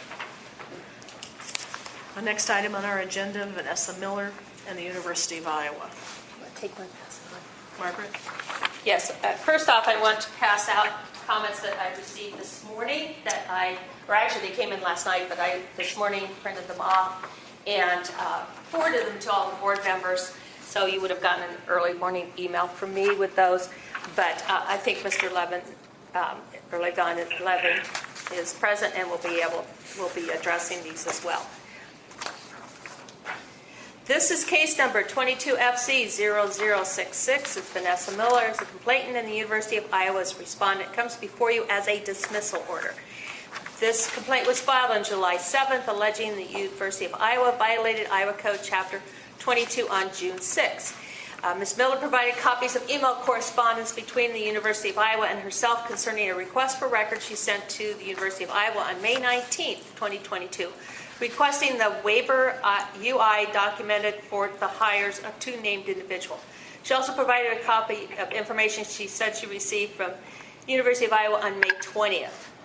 There were a number of emails back and forth requesting whether or not this information met the requirements of Iowa Code Chapter 22 as determined by the IPIB in a previous resolution of a similar complaint to the IPIB in 2021.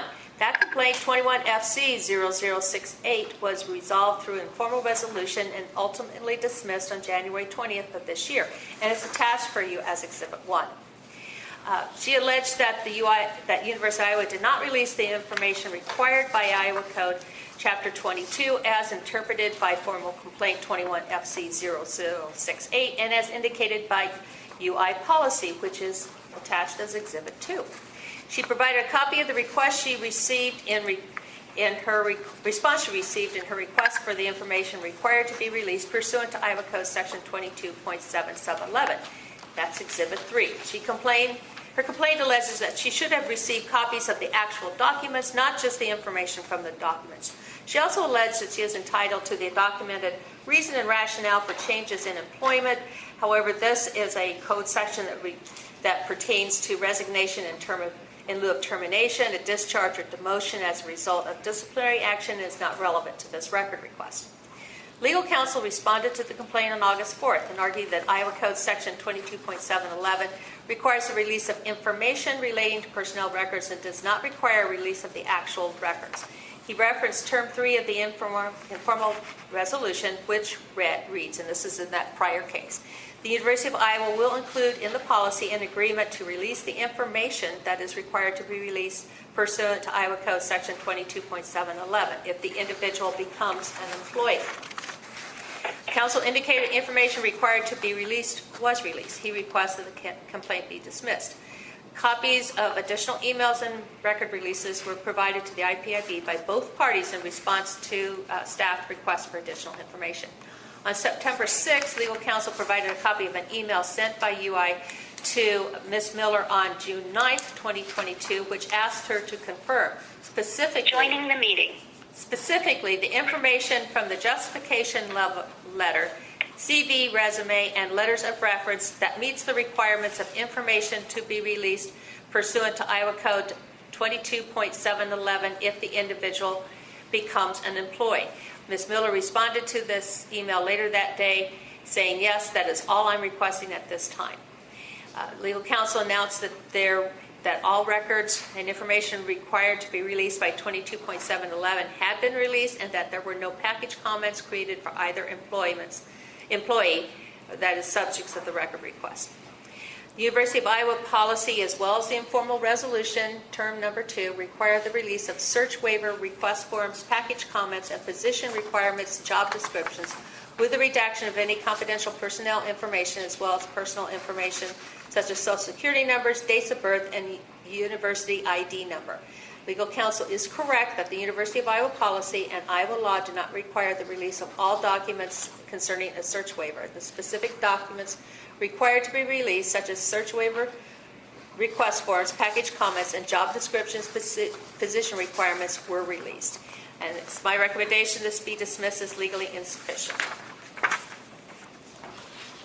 Okay, is Vanessa Miller on the line? I'm Erin Jordan from the Gazette. I'm here on behalf of Vanessa, who's at the Board of Regents meeting today. Okay. Would you care to address the board? And if so, go ahead. Yeah, I'll just briefly. The U of I hasn't, in recent requests, made public the justification letter. About why these search waivers are being done. I think the language saying something like someone is, quote, a uniquely qualified candidate really shortchanges the public to understand why the university is avoiding this process that was established to make sure candidates are being vetted properly, that other candidates are being considered. There was a reason this process was put into place. And to just have to, if the only information they're including from that justification letter is that someone is a uniquely qualified candidate, that's not enough. And I guess that's our point as the Gazette. We are, working on behalf of the public so they understand how the universities are operating. So I guess I would encourage the board, if you're going to, allow this to go forward as it is, that you define what information the universities have to release from this justification letter so they can't provide just a really vague statement about why the process is being done. Thank you. Is Mr. Levin on the phone? Yeah, this is Nathan Levine. I'm here. Okay. I'm sorry, Mr. Appreciate the opportunity to speak. I just would like to start off with explaining the late submission of the comments. Although the university previously submitted its arguments to Ms. Johnson for her request for consideration of comparing this dismissal order, the university wasn't given an opportunity to respond to this latest response by Ms. Miller to the board, since Ms. Miller didn't copy the university on her email to Ms. Johnson. So therefore, the university did not even learn of these comments until 2 days ago when it received the publicly published meeting agenda and zip file that contains her comments. So as a result, that's why the university then, as a result of the late notice, submitted the statement that's now before you that Ms. Johnson has passed out, which was submitted yesterday in response to the specific arguments made by Ms. Miller in her recent comments. So in the event that the board members haven't read the university's response, which is very understandable, I'd like to address the 4 main points that she made in her argument specifically at this time.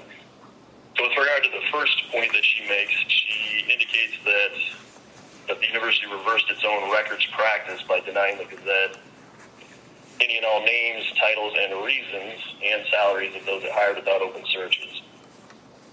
Ms. Miller believes that 22.711 clearly states that information is public record. So Ms. Miller is absolutely absolutely correct that 22711 requires employee names, titles, and salaries to be public information. We don't dispute that at all. And all of that information has been provided to Ms. Miller in relation to her search waiver record request. However, she's incorrect in saying that the reason for a search waiver hire is public record. There's nowhere in the statute, 22711, that says anything about a search waiver hire and the reason for it being public. With regard to her second point, Ms. Miller says that, well, let me go back. In the first complaint that Ms. Miller filed over a year ago regarding the search waiver justification letters, there was a draft informal resolution agreement proposed by Ms. Johnson, the terms of which included item 3, which contained the following language. The University of Iowa will include in the policy an agreement to release the information from the justification letter, CV, resume, and letters of reference that meet the requirements of information to be released pursuant to Iowa Code 22711 if the individual becomes an employee. This language that Ms. Johnson proposed did not ever say that the justification letter itself must be released. It merely said information from these documents that meet the requirements of 22711 must be released. Therefore, I, as counsel for the university, proposed a revision to this item 3 to remove the document types proposed by Ms. Johnson, since the information required by 22711 is found in a variety of record types and not just the 3 mentioned by Ms. Johnson. Again, 22711 requires specific delineated information be public and not specific record types, and that's the intent that I was proposing be captured by item 3, which is presumably why Ms. Johnson correctly stated that she did not think the proposed changes to terms 2, 3, and 4 changed the meaning of those terms. Furthermore, Ms. Johnson had already proposed in item 2 the specific records that the university and Ms. Miller agreed the university would be required to release per its search waiver record release policy. Those being the search waiver request forms, which would include the selected reason for the waiver, package comments, and job descriptions, position requirements. With regard to Ms. Miller's third point, she states that she strongly believes those justification letters are required to be made public under 22.7, and thus the university is in violation of its own policy. The university asserts that Ms. Miller is incorrect on this point. Justification letters are not made public under 22.7, and the university is not in violation of its own policy. Again, as I stated earlier, there's nowhere within 22.711 that the statute requires any specific record be released when providing the information required by subsection 11A 2 through 4. If the legislature intended that search waiver justification letters be released, it could have specified that, but it did not. For instance, in 22.711A1, the section about employee name and compensation, the legislature specifically made employment contracts that established compensation to be a public record. But again, it did not do the same with justification letters. Again, I point out that 22711 requires certain specific pieces of information contained in personal records to be public, that being name and compensation, dates of employment, positions held, and lastly, educational institutions attended, diplomas and degrees earned, names of previous employers, positions previously held, and dates of previous employment. So again, nowhere does it say the reason for a waiver of a search is public. However, with that said, the university voluntarily has and will continue to provide the reason for the waiver. With regard to Ms. Miller's last point, she indicates that without these justification letters, quote, it's simply impossible for taxpayers to ensure UI is following its own practices and policies aimed at ensuring compliance with federal and state law and with equitable hiring practices.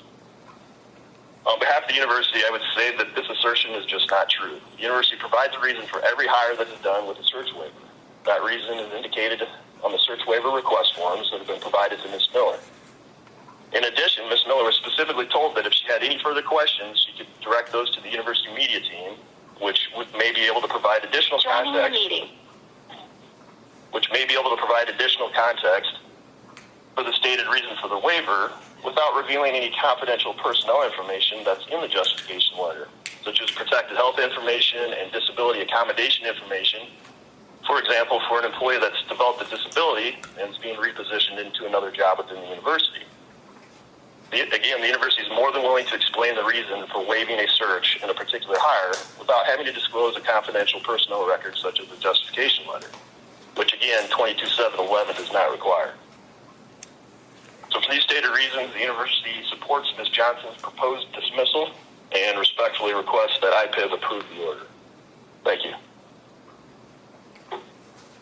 Questions from board members for either Aaron Jordan or Mr. Levine?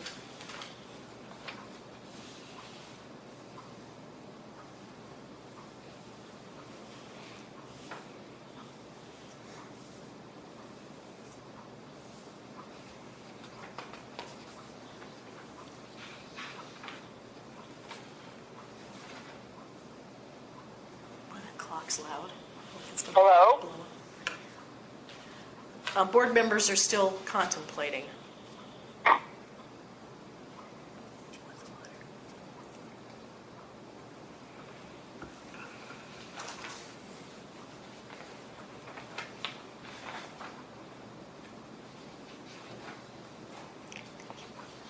Joining the meeting. Laura Bellin.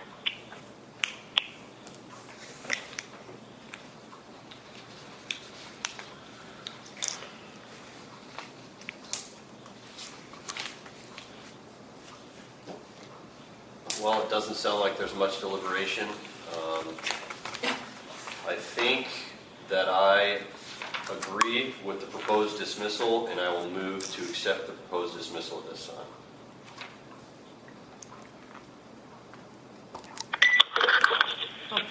Before we get a second and a vote, I can see why the reporter's frustrated if all you're getting back is uniquely qualified, which doesn't tell you very much.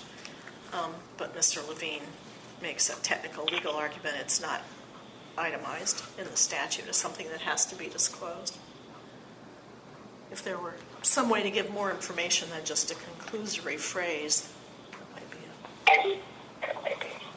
If I could add with regard to the uniquely qualified candidate, as I indicated, the university is always willing to provide additional context when those questions are directed to our media team. And quite frequently for high-profile positions, we put out press releases and statements without prompt from the media that indicate the reason why we've hired someone, even in a uniquely qualified candidate situation. I'll just say, this is Erin again, I don't think that would be Vanessa's interpretation that the university always provides more information when she asks. I can say in this particular situation, she didn't, I don't believe that she asked for specific additional context for the hires. Well, Mr. Levine. Well, neither you nor I were there, so. Let's avoid an argument between the parties on the phone. I was going to say, I think I read a lot of emails that went back and forth, so I'm not sure that there was ever any discussion as to a request for additional information. I assume from Mr. Levine's comments that would be provided now if it were requested. Is that fair, Mr. Levine? Of course. I think that's your cue, Ms. Jordan, to ask for some additional information. Well, I am recording this, so I will make sure that Vanessa has this and that verbal confirmation for Mr. Levine. Thank you. I don't believe the University of Iowa violated Section 22 or Section 21, and therefore I move to accept the proposed dismissal. I second the motion. Moved by Dan, seconded by Joel. All in favor of the dismissal order signify by saying aye. Aye. Aye. Aye. Any opposed? Thank you, Ms. Jordan and Mr. Levine. Thank you. Thank you.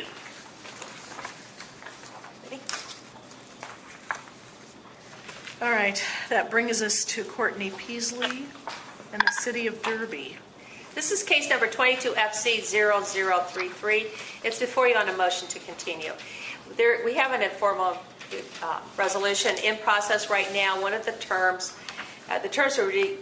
were to be completed no later than next Monday, but the training for the city has been postponed to the September 21st date, and so they're asking for continuance to the end of September to complete the terms and provide proof of compliance. So that's all I'm asking for.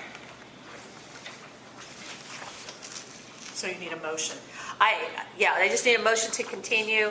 That's before you, and then I prepared an order for continuation if the board approves that. So moved. Second. Second, Barry. Moved by Dan, seconded by Jackie. Should beat you to the punch, Barry. All in favor of the motion to continue being Aye. granted? Julie? Yes, Julie, this is Joan. Could you repeat the motion that we're voting on? it's a motion to I continue. thought there were two components. Yep. To continue? Yes. Okay. All right, thank you. Where are we? All in favor signify by saying aye. Aye. Aye. I think Aye. Barry ayed before I finished. Any opposed? The motion to continue is granted. Okay, that brings us to Mary Radke and the City of Paulina. Yes. This is case number 22 FC 0069, and is before you as a dismissal order. And it came to my attention while I was putting together my packet, reviewing it, that maybe you didn't have copies of Exhibit 1 attached when they were scanned and sent out by the office. So I didn't have one in the packet that was printed for me. I think you had them when it was sent out, but it wasn't in the printed packet. So this is to be included in the printed packet.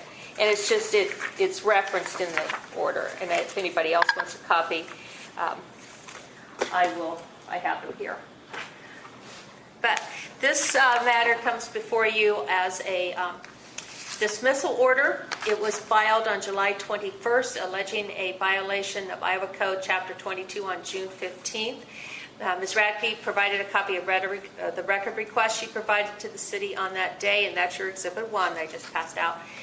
She alleged she had not received any of the records requests that she added, that the City Council discussed her record requests at the July 18th council meeting, so that she was aware that they knew of her request.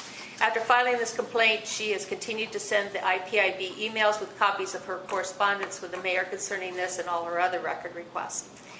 The IPIB accepted another formal complaint filed by Ms. Radke against the city on August 18th. That's 22 FC 0050. That complaint concerns a public record request as well. We are currently working on an informal resolution in that matter. The resolution will address the concerns about acknowledgement and time involved in responding to requests. That's the primary issue in that complaint and in this current complaint. Since an informal resolution is already in process concerning the same parties and issues, it's not really necessary at this point in time to accept this complaint. And I just would ask for a dismissal. We're going to be taking care of it on another case. And I assume nobody's interested in speaking to this, either Ms. Radke or the City of Paulina. She is? She probably is, yes. She does not agree to that. Ms. Radke, would you care to address the board? Yes. Thank you very much for giving me a few minutes to express my concerns. Since May, IPIB has heard from me quite a bit, and I appreciate all of the direction and advice and bringing at least some informal resolution to some of this stuff. My concern is really about how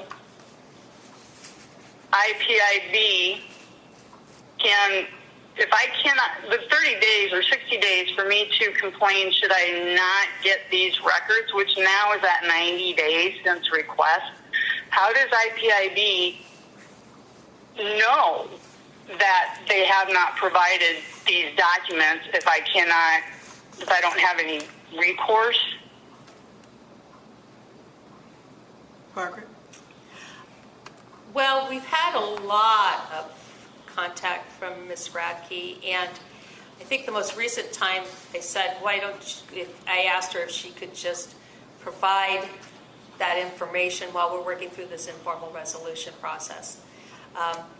I'm really confused as to the record requests, the numbers, and what's going on. I almost need like a chart to keep track of it all, and I know that the city has had some of the same issues.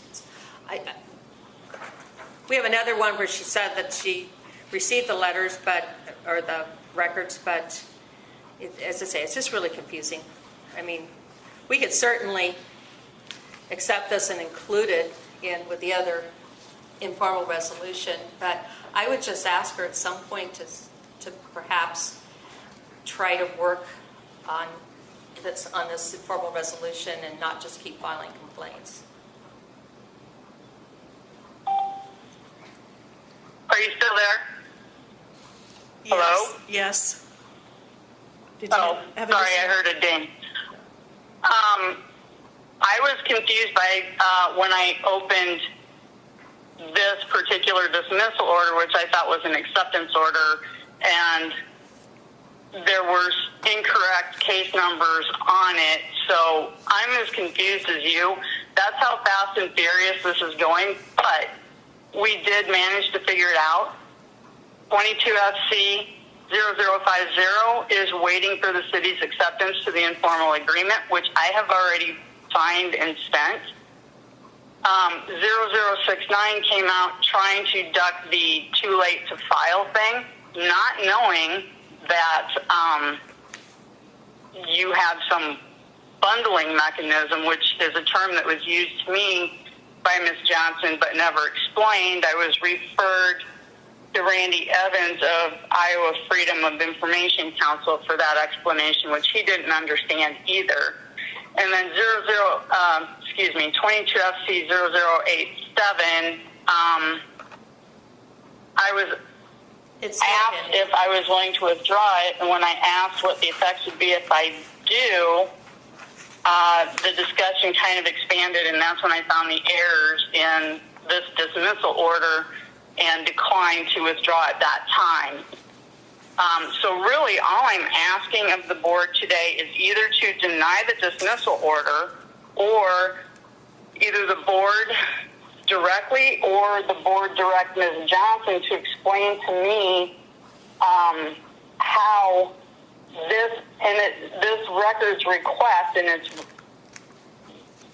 very important to me to get these records, not fall through the cracks. And let's be honest, as of right now, throughout the course of the whole summer, the City of Paulina responding to Iowa Public Information Board has been not impressive.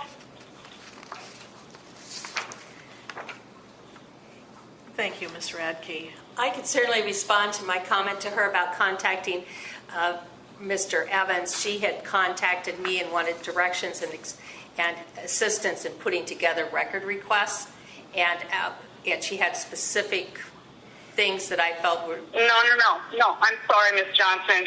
You had mentioned, why don't I consider bundling them, and I asked you how I do that, and then you referred me to Mr. Evans. Yeah, that was to ask you to maybe, instead of filing 5 or 6 or 7 record requests in a row, that you instead, maybe like once a week, file all 7 of them together. That's the bundling aspect of it, not bundling complaints to the board. It was just trying to assist you and the city. Thank you for clarifying that. Okay. You and the city to be able to keep track and keep up with all the record requests and the status of those. You know, if you're working on an informal settlement of her pending requests, I guess I'm a little uncomfortable going ahead with a dismissal order and would prefer that we just table it, bring us a settlement when you have that worked out that covers everything. That's fine as well. That would be less confusing for me. What does the board think? I agree. We don't have to take any action now, and we can come back if something's done. I think that's good. Okay. I don't know if Tisha Halverson's on or not. She's the legal counsel. Do we have the counsel for the City of Paulina on the phone? Tisha Halverson? No. Well, can I get a motion to table? So moved. Get this all wrapped up at once. Second. Moved by Dan, seconded Second. by Jackie. Barry, she keeps beating you to the punch. All right, Barry, I'll let you get the next one. All in Again? How does she keep doing that? I know, she's just quick on the draw here. All in favor Okay. of tabling this matter so that all of the pending issues can be wrapped up in a settlement agreement, signify by saying aye. Aye. Aye. Aye. Aye. Any opposed? No, thank you. That motion, that matter is tabled for final resolution by staff. Thank you. Yes. Our next case, Yes, this is a report that's being presented to the board by special counsel for today, Zach Goodrich. The reason is because I used to be the county attorney in Fremont County, and I know these parties pretty well, and I just felt that, and we didn't have, we didn't have anybody else in my office to prepare this, so I just asked Zach to do that so that there wouldn't be any claims of me having, inside information or something. would you want to speak to it, Zach? Yeah, we are continuing the tradition of Ethics Board Director serving as IPIP Special Counsel, so always great to keep that going on. This is case number 22FC0067, Ida Van Skyok, I hope I'm pronouncing that right, is the complainant, and the Fremont County Board of Supervisors are the respondent. The complainant is alleging a violation of Iowa Code Chapter 21, saying that the Board of Supervisors held a gathering of the majority of the members of the board to conduct public business outside of an open meeting. The alleged violation occurred following a board meeting on July 6th of this year. One of the topics of discussion at that meeting was the construction of wind turbines. I believe it's a project on the border of both Fremont and Page counties. During that meeting, information was presented. Ms. Van Skyok commented that the information was incorrect, and following the conclusion of the meeting, she left the room, realized that the comments she had made to the board were inaccurate, decided to go back into the meeting room to correct herself, and found two of the three board members speaking on the speakerphone to the wind turbine construction company. She alleges that one of the supervisors, quote, made waving motions, end quote, at her, which she interpreted as a gesture for her and the other citizen who was accompanying her to leave the meeting room. Following that interaction, the complainant filed the complaint with the board. The assistant county attorney responded to the complaint saying that one supervisor did call the company to ask questions regarding the issues raised by the complainant during the regular meeting, and the second supervisor was present during the phone call, which was held on speakerphone. Counsel for the board further stated that the complainant and the other citizen were not asked to leave. The gesture was made in order to get them to stop talking, as the supervisors could not hear the phone call at the time. They state that at no time this was considered a closed meeting, and they added that during the regular meeting it was announced to all those in attendance, including the complainant, that the board was going to call the construction company to get answers about the issues being raised. Looking at the definition of a meeting in section 21.2 sub 2, it appears to me that this was not a meeting. The complainant seems to be basing this complaint off of a motion, which is up for debate and interpretation, as many things are. I remember plenty of cases when I was here. Different things were interpreted by different ways, but she was not refused access to the meeting. She did not present any information showing that there was deliberation or action taken by the majority of the supervisors who were gathering there. And furthermore, she was informed that they would be contacting the company following the meeting. And so for those reasons and a few others, I'm recommending that the board dismiss this complaint. Why do we think that the phone call was ministerial? How it was presented to me was they were asking questions. I didn't see that there was any deliberation, and obviously the definition of ministerial can change, but my understanding of it means that the phone call to ask questions of the company falls under the definition of ministerial. I don't think it does. And it would be contrary to what we kind of just decided about information gathering by the school board members. And I think we had a case a few months ago, you were probably at Campaign Finance, where people went to a construction site, a majority of the board members inspecting a construction site, and we concluded that was not ministerial. I think you were here. That was the city of Adair and Clint Victor. Yeah. I don't know that this should be accepted as a complaint, and it sounded to me more like a cross wires. They were trying to wave them to be quiet, and they took it as a sign to get out. I can't tell whether other people were present during those phone calls. Did other people who've been at the meeting stay for the phone call? The only ones I'm aware of are the two supervisors, the complainant, and then the complainant's friend, I presume, but another citizen. Co-chatter. Right. I guess I'd rather see it dismissed as a harmless error because of the misunderstanding rather than characterized as ministerial. I can make those changes. It's up to the board, but I just don't think phone calls to gather information are ministerial. I could give you an idea about the setup of the room. There's a door, it's part of it's just an adjacent door to the, it's not even a door. It's right into and part of the auditor's office, so the doors are open, so there's usually just people all over the place. So I don't think it would have been open to anybody to walk in at any time.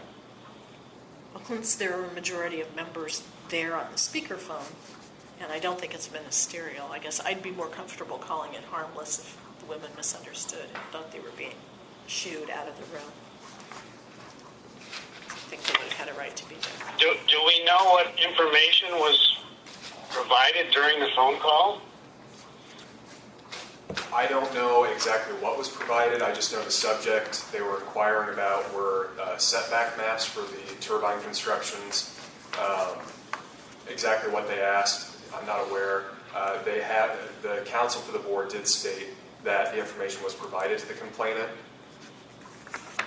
I think the complainant is disputing that, but I don't recall. I don't have the file in front of me. Do you want it? No. I mean, whatever it was, it certainly pertained to the construction of the wind turbines. Whatever technical information they were soliciting by their questions. Is anybody on the phone? Pardon me? Is anybody on the phone to speak to this? I didn't ask that, did I? Do we have either It's Ben Sayok. Ben Sayok? Well, that's even tougher than Podorf, isn't it? Yeah. Do we have either Mr. Ben Sayok or anybody from the Board of Supervisors of Fremont County on the phone? Apparently not.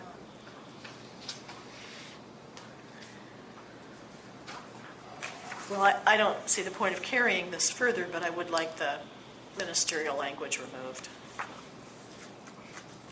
Is it possible to, all of the ministerial language?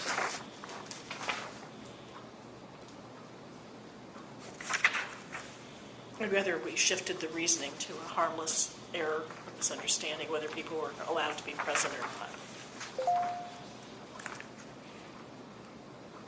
So if we take out ministerial, then we're conceding that it's deliberation, is that Well, where we are? what I'm It's suggesting harmless? is that we regard it as harmless because there seemed to be a misunderstanding as whether those people were being shooed out of the room or just by gesture encouraged to pipe down.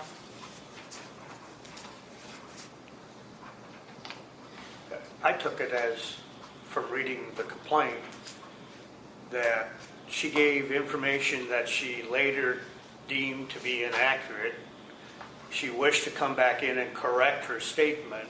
They had already said that they would call the turbine company and ask those questions, so they were seeking to get the real information, and then she just misunderstood the interpretation of the a way gesture, yeah. and left the meeting and then issued a complaint. Am I missing anything? I don't think so. Okay. But I'd regard that as a harmless I misunderstanding. agree. I don't think there was any intent here at all. I think it was just a misunderstanding. Somebody want to put that in motion?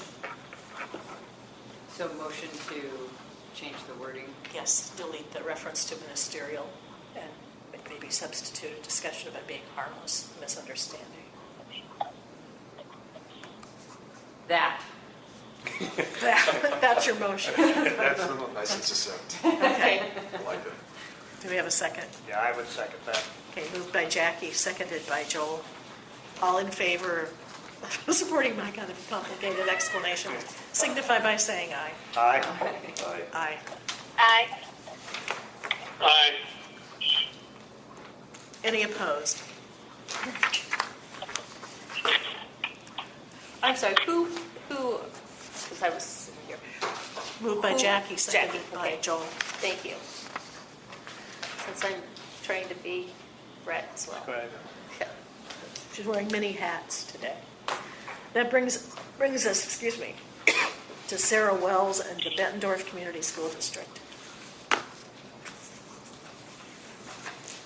Okay, this is case number 22FC0076. It involves Sarah Wells as a complainant, and the Bettendorf Community School District as a respondent is before you as a dismissal order. She filed this complaint on August 9th, alleging in this case a violation of Iowa Code Chapter 22 on July 20th. She provided a copy of an email she sent to the district on July 20th requesting certain records. On July 21st, the district responded to her to acknowledge the request and inform her that the district representative would be out of the office through the end of July. On August 4th, she sent an email to the district questioning why she had not received the records. She sent another email on August 9th and then filed this complaint about an hour and a half later. The records were provided to Ms. Wells on August 10th. The IPIB, because of the dates and everything, the complaint was not... The IPIB did not notify the school district that the complaint had been filed until August 17th of 2022. And that's because it was delayed by those 8 days because we needed additional information from Ms. Wells, which she provided. Legal counsel for the district responded to the complaint on August 31st with a letter outlining the correspondence between the district and Ms. Wells and the 88 pages of exhibits. Council provided an outline of the various contacts between Ms. Wells and the district from June 20th to August 10th involving additional requests for records and answers to questions from Ms. Wells during that time period. It is apparent that the district endeavored to communicate with her frequently and to keep her advised of progress on fulfilling her requests and answering her questions. On August 18th, this board issued an advisory opinion concerning the timeliness of responding to record requests. And although that was issued after the date of the filing of this complaint, the district in this case conducted its communications in the manner recommended by the IPIB, and I listed that for you. There was a lot of communication back and forth, so I don't see that this is legally sufficient in terms of the amount of being an unreasonable delay in trying to get her responses to her. Do we have Sarah Wells on the phone? Good afternoon. Yes, I am here. Okay, would you like to address the board?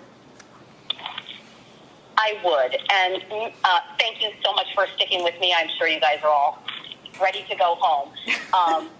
The reason I did file this is that although this just pertains to this particular request, this has happened repeatedly. My request when I've been trying to get any information / documents is pushed down the road and usually given to me the day of a board meeting, something along those lines, with thinking I might come to the podium to request the information and alert them that I haven't received an answer.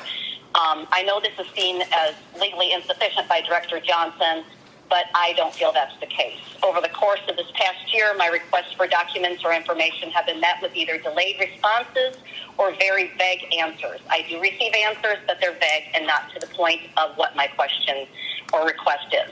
Most times I need to submit a second request. These requests for documents that are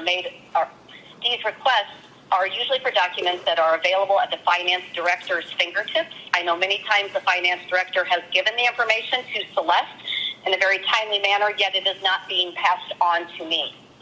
The reason that there are so many formal requests for documents and for information is because of the district's complete lack of transparency. The superintendent holds weekly private meetings with each of our board members discussing issues and ongoings in the district. These discussions take place out of the public's eyes, and then they take and use the information that they have discussed at these weekly meetings behind the door and potentially vote on issues and things that are going on in the district, but they don't share the discussions publicly. Therefore, we are missing a lot of the detailed information for which I sometimes am requesting. We are left out of the facts and the details of these ongoings in the district. When filing these requests, which, by the way, Bettendorf requires us to file a FOIA, which I thought they could not do. I thought that was a federal form, but they require us to do a FOIA. When I submit requests for information that is usually readily available, they take all of at least the 2 weeks, if not more sometimes, to get the information out. If Celeste is out of the office, they have no backup plan to fulfill the request. She's the only person in the district allowed to give out information. Why is the superintendent allowed to choose and pick documents she wants Celeste to release? In fact, I am still waiting on an addendum request that I filed June 21st, 2022. I have yet to receive all contracts and addendums for our superintendent. Shouldn't I be able to receive these readily available documents within a couple of days? There is still one missing from June 29th of 2021. It's just frustrating that I know there are policies in place. I know we are only allowed to request documents, but when these documents are literally in a file with the push of the button, and everything has to go through multiple people, and these are public documents, and wait for the superintendent to decide if or how she wants it to go out. I don't think that's transparent, and I don't think that's how the policies are written where this public information should be available to us. Again, this is by far not the first time this has happened. Thank you for your comments. Any response? I guess it won't come from Ryan. It might be Wendy Meyer might be on the phone. Yes, I'm still here. Thank you. I do have a response. As Director Johnson noted, we provided the over 80 documents that were provided to Ms. Wells just since the beginning of, or actually the end of June, June 20th. She's made a number of requests. They've all been responded to. They've all been responded to timely. It appears where the disconnect is quite often Ms. Wells asks for information. She asks questions. Please answer. Why is this way? And in response, the district tries to obtain documentation that is responsive to her questions and provide it. They have been in the habit of also providing her a narrative, which I've explained they're not required to do. We're providing a narrative of how the documentation is responsive to her requests. I'm not aware of any outstanding requests. If there is a request for a 6/29/2021 addendum, first of all, I'm not sure that addendum exists, but if it does, we'll make sure that we get it to her. Otherwise, as Director Johnson noted, this is a complaint that should be dismissed, and we respectfully request that the board approve Director Johnson's dismissal order. Okay. Questions, comments from the board?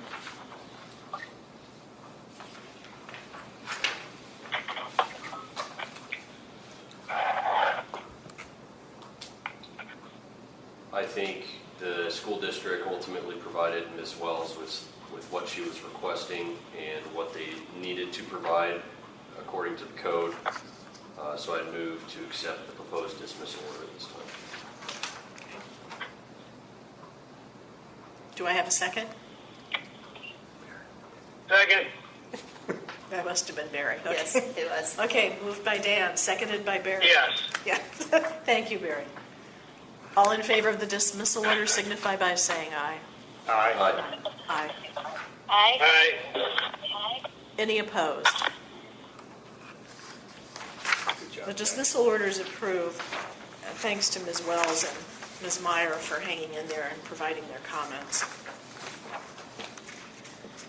Okay, we can fast forward through matters withdrawn, no actions required, and pending complaints. I think that brings us to committee reports. That's correct. And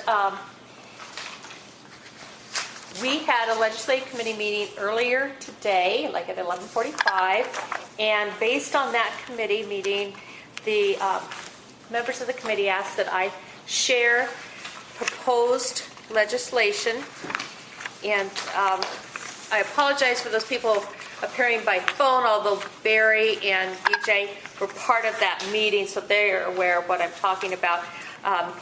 And I can certainly, Joan would have it. She may not know where it is, but it's actually attached to the meeting packet that went out for that committee meeting today. So she would have gotten it at the same time as the other emails. So I'm passing these out right now.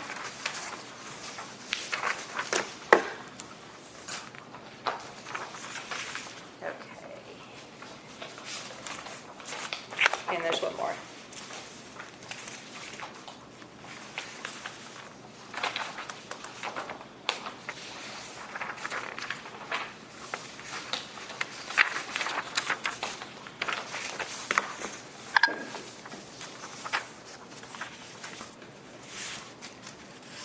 Okay, so we'll start with 22.7 sub 5. That's the longest one that you'll have in front of you. And it's just a slight modification of the previous couple of years' submissions on this same issue. What it is we've tried to get the legislature to amend Section 5, which has to do with peace officers investigating reports. In this version of it, we're actually providing a definition for immediate facts and circumstances surrounding a crime or incident. Would include, but are not limited to, the following. All of them except the very last one have already, came from a recommendation by the AG's office a couple of years ago. The last one is any contemporaneous audio or video recordings of the crime or incident. So that part has been kind of a sticking point.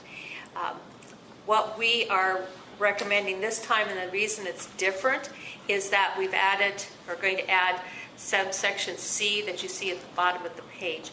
And that would address some of the concerns that have been raised in past years concerning body camera footage that would result from a call for assistance, where it's a crisis intervention report, mental health, substance-related, homelessness, or housing. And when they appear for those now, based on the law change in 2022, the earlier this year, those have special guidance as how those body camera recordings would be released. So we're taking that out of it's already been taken out of 22.7, so 5, and made into subsection 5A. So it's already been taken out. This would recognize that and provide that the specifics that we are acknowledging that 22.5A would pertain to these kinds of situations. Historically, when I've been in trying to talk about these legal changes, we'd get a lot of pushback saying that what we were doing was going to harm and make it difficult to be like an invasion of privacy.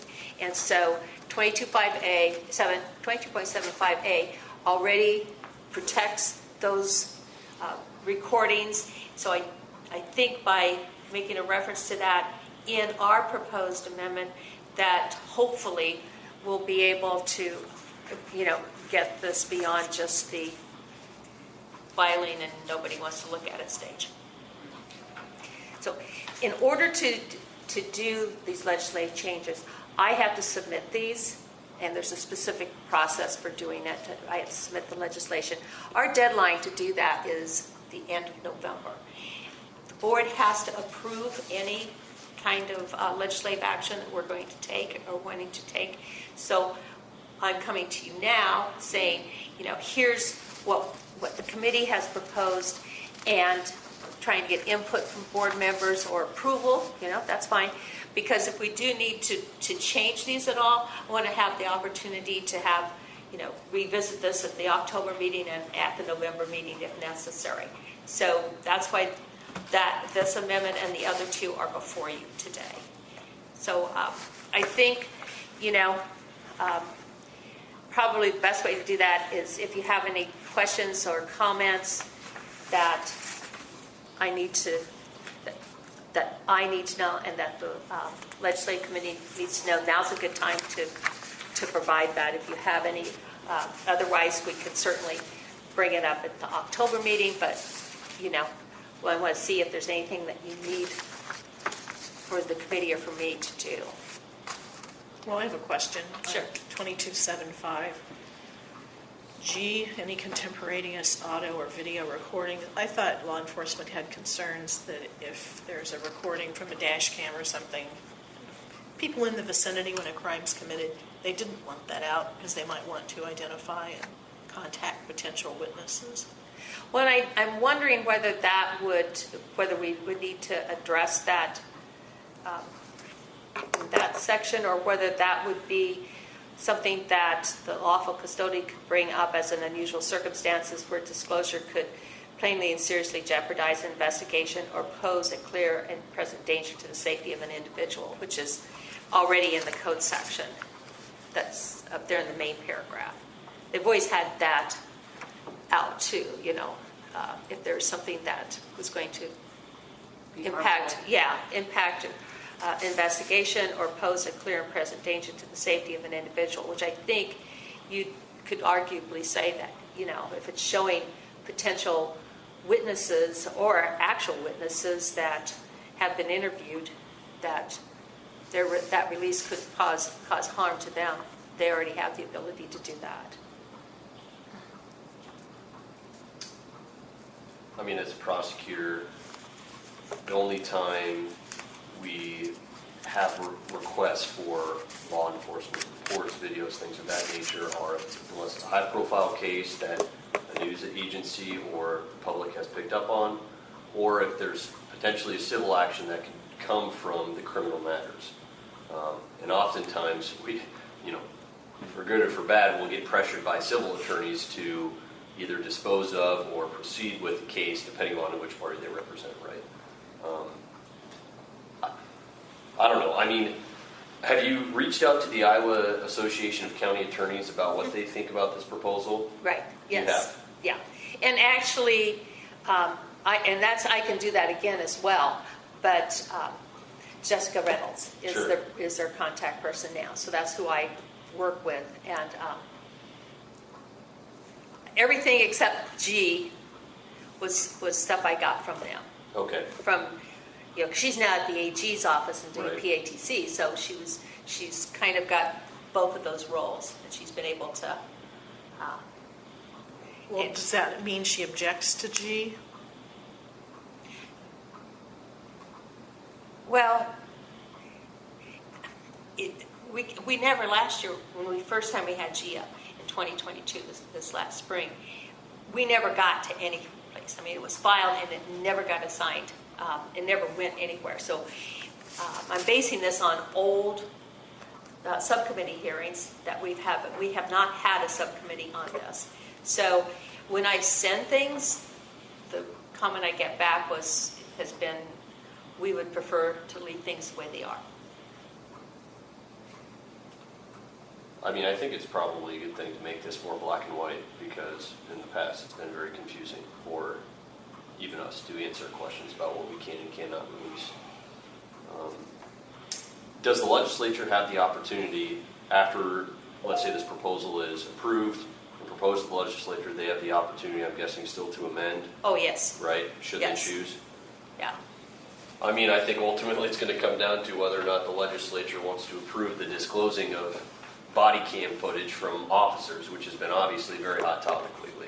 Right. So, And I say, when we first started with this, trying to get that body camera footage released, we would get to subcommittee, and I described it as, you'd think I was, recommending we pull toenails off of small children or something. I mean, the comments that would come back would be pretty intense. And so one time we were told that maybe we should work with the AG's office and come up with something that they would like. In the meeting. And I did that, and Eric Tabor and I met, and this was his language outside of number G. So that was, the language that came from them. But that's been a couple of years ago, and anytime I send things and ask for any comments, I don't get any. sure. Well, Eric's not there anymore. He retired. Yeah. But I mean, like, whoever I send, anytime I send it over there, now I'm just not getting any response whatsoever. That's odd. I mean, since the chief of staff now is Hicks, who came from the Register, Oh, yeah, okay. I think he's not a lawyer, but I think he'd be gung ho. Something like I can this. send it to him, that's for sure, and ask for comments and see if I get any. I don't have a problem doing that. That's where I think you should go. He'll probably check with Tom. Yep. Lynn Hicks, yeah, yeah. The one thing I like about G is, we all lived through the Burlington nightmare, that case, and that, I didn't think there was a legitimate reason not to turn the video over. There was no suspect. You weren't hunting for anybody. They knew exactly who'd fired the shot, and still, it was hard under this statute to say they had to turn over the complete video. So that would certainly cover that circumstance, and it wouldn't compromise any kind of law enforcement issues. By the time the request came in, the county attorney had decided not to charge the officer. Huge public interest in the videos, and you still couldn't. And that's what we're trying to do, is we're trying to, we're trying to provide some guidance on how it should be done, and because it varies all over the state. We'll have some jurisdictions that, release things or release certain things, but not other things, and so, it's trying to figure out, we don't have any way of even becoming involved the way the statute's written right now, because it's so vague.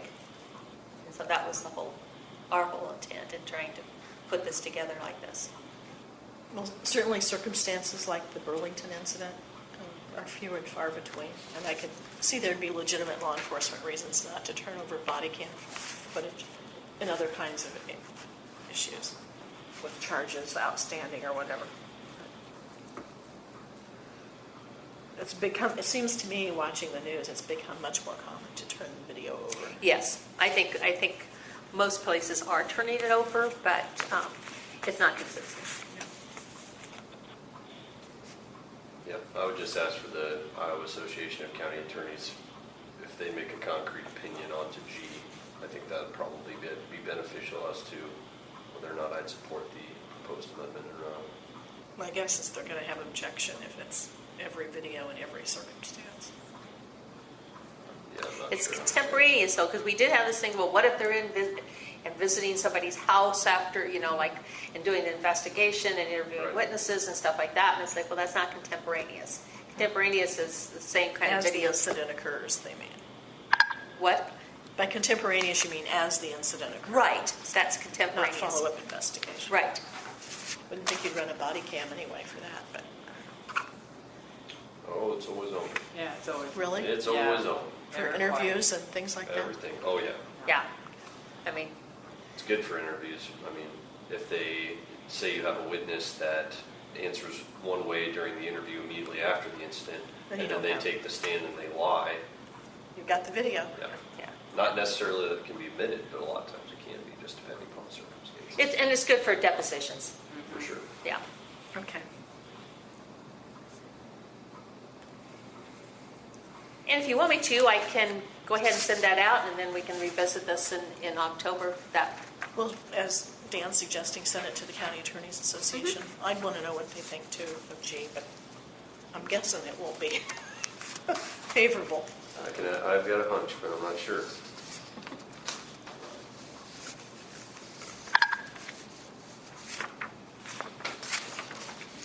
Are we done with Well- 2275? Okay. All right.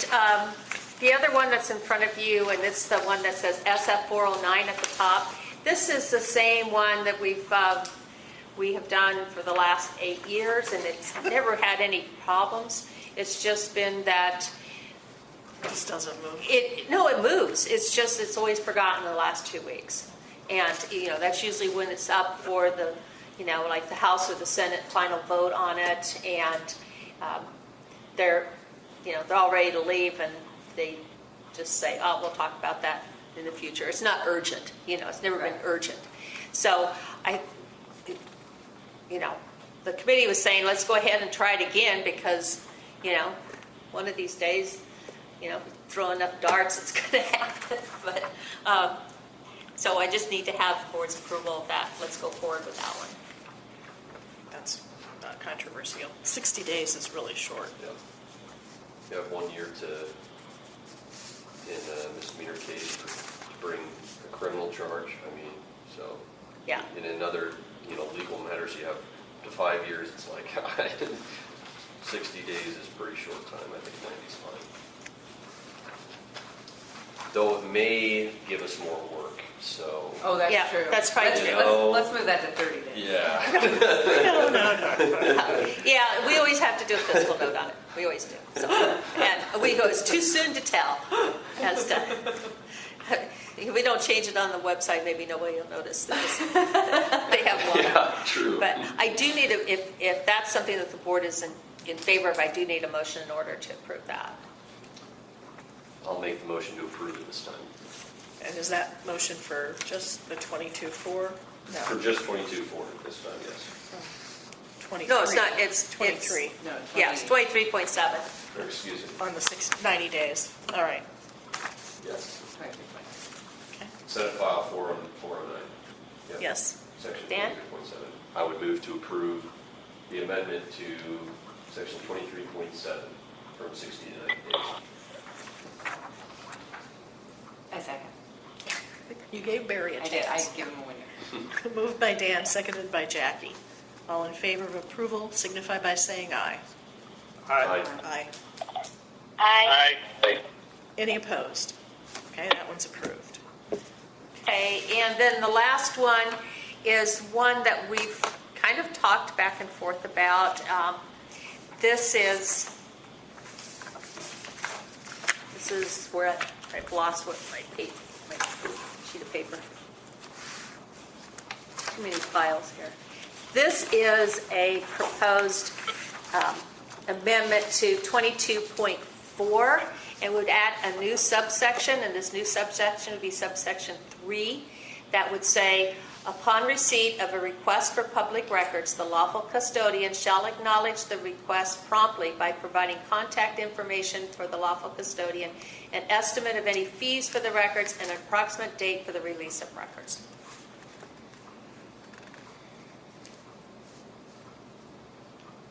Now, everybody hated the 2 days of rule that I drafted.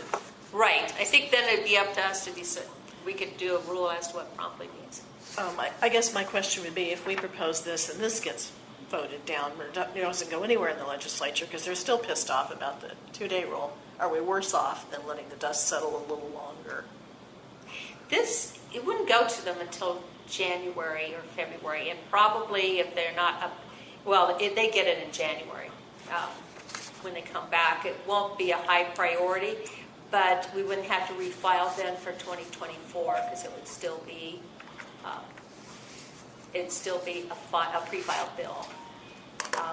Well, I guess my point is, if we thought there was some room to tinker with what we did by rule, give people more time and drop the social media and the things people complained about, then I think this removes that opportunity to fix the rule and try to file it again, because then you put it in statute, which may or may not go anywhere.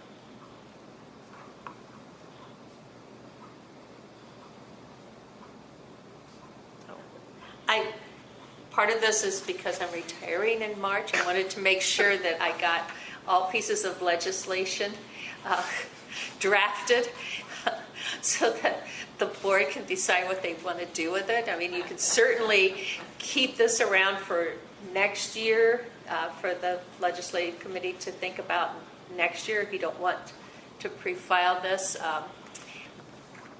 I'd let the dust settle more before posing it as a statute. It'll be up to Joel and EJ and Barry to keep it alive. People were pretty pissy about the rule. I'd let more dust settle before coming with a statute like that. I wasn't here when the dust was ruffled, so I don't. It was in August, so it wasn't that long ago. Oh. Yeah. It was by rule, but it wasn't by a statute, but it was that rule that we had trying to, Got it. the 2-day rule. Which I didn't think was asking for the moon, but nobody liked it. Nobody liked it. Got it. Yeah. But does it get messy by trying to identify what promptly means? Well, then we're back to the same enforcement issue. Are we going take people on because they took 2 weeks or they Right. took a month or. Right. Well, I think it's no different than reasonable. Well, the Yeah, rule I said agree. 2 days, and that made it kind Yeah. of easy to tell. Yeah. You're taking too long. Because some people just shelve those requests and they sit there, get Right. gathering dust. Right. And I just don't think anybody's so busy, they can't send off At an least send a email or- response. Yeah. Gotcha. So you feel, by changing from 2 days to, what's the word here? Promptly. Would say, hey, we heard you, but this would be our opportunity to change that and to make it. I guess I'd wait another session before poking the bear and see if they'll do something to make sure public records requests move faster. And I don't know if EJ had any comments, because I know this was his baby.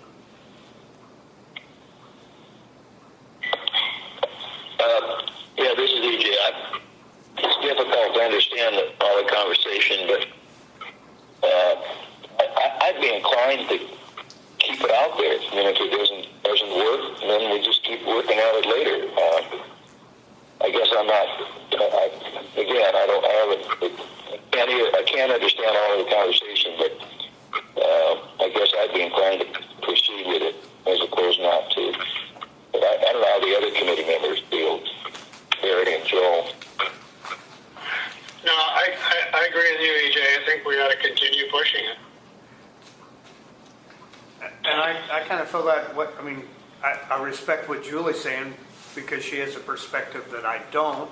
But I, with dealing with the legislature, I like to keep the foot on the gas pedal. Or if you need more time to think about it, I'll bring it back next month. Let's do that. Is your gas pedal happy if we? My gas pedal would be fine with that. Right, and then EJ will be here in person too. That's it? That's it for legislation, yes. Buried agenda. Do we have a rules update? Or did I just give it? Oh, no, the rules update right now is the new rule, which was just to take out those, unnecessary and redundant. The rules that seem to let the board just order things done with no. Right, those two rules that make no sense. That will be published, and it's all drafted. I got another email today saying that they made some changes, and then they made the changes back to what I had, but they're happy with it, so that's all that counts. But it will be published next Tuesday or Wednesday, and then I imagine it'll go before our committee on October 11th. It's a Tuesday in October. So whether or not we'll be required to participate in that will depend on what that committee decides. It may be because it's just, they didn't have any problems with it the last time. It was just tied in with that other stuff that they did have problems with. It may just, we may not even have to do anything. It'll just be going forward. But after that, then it has to come back here because the board has to approve the final version of it. There has to be a vote and approve that. So it will be back before you in October.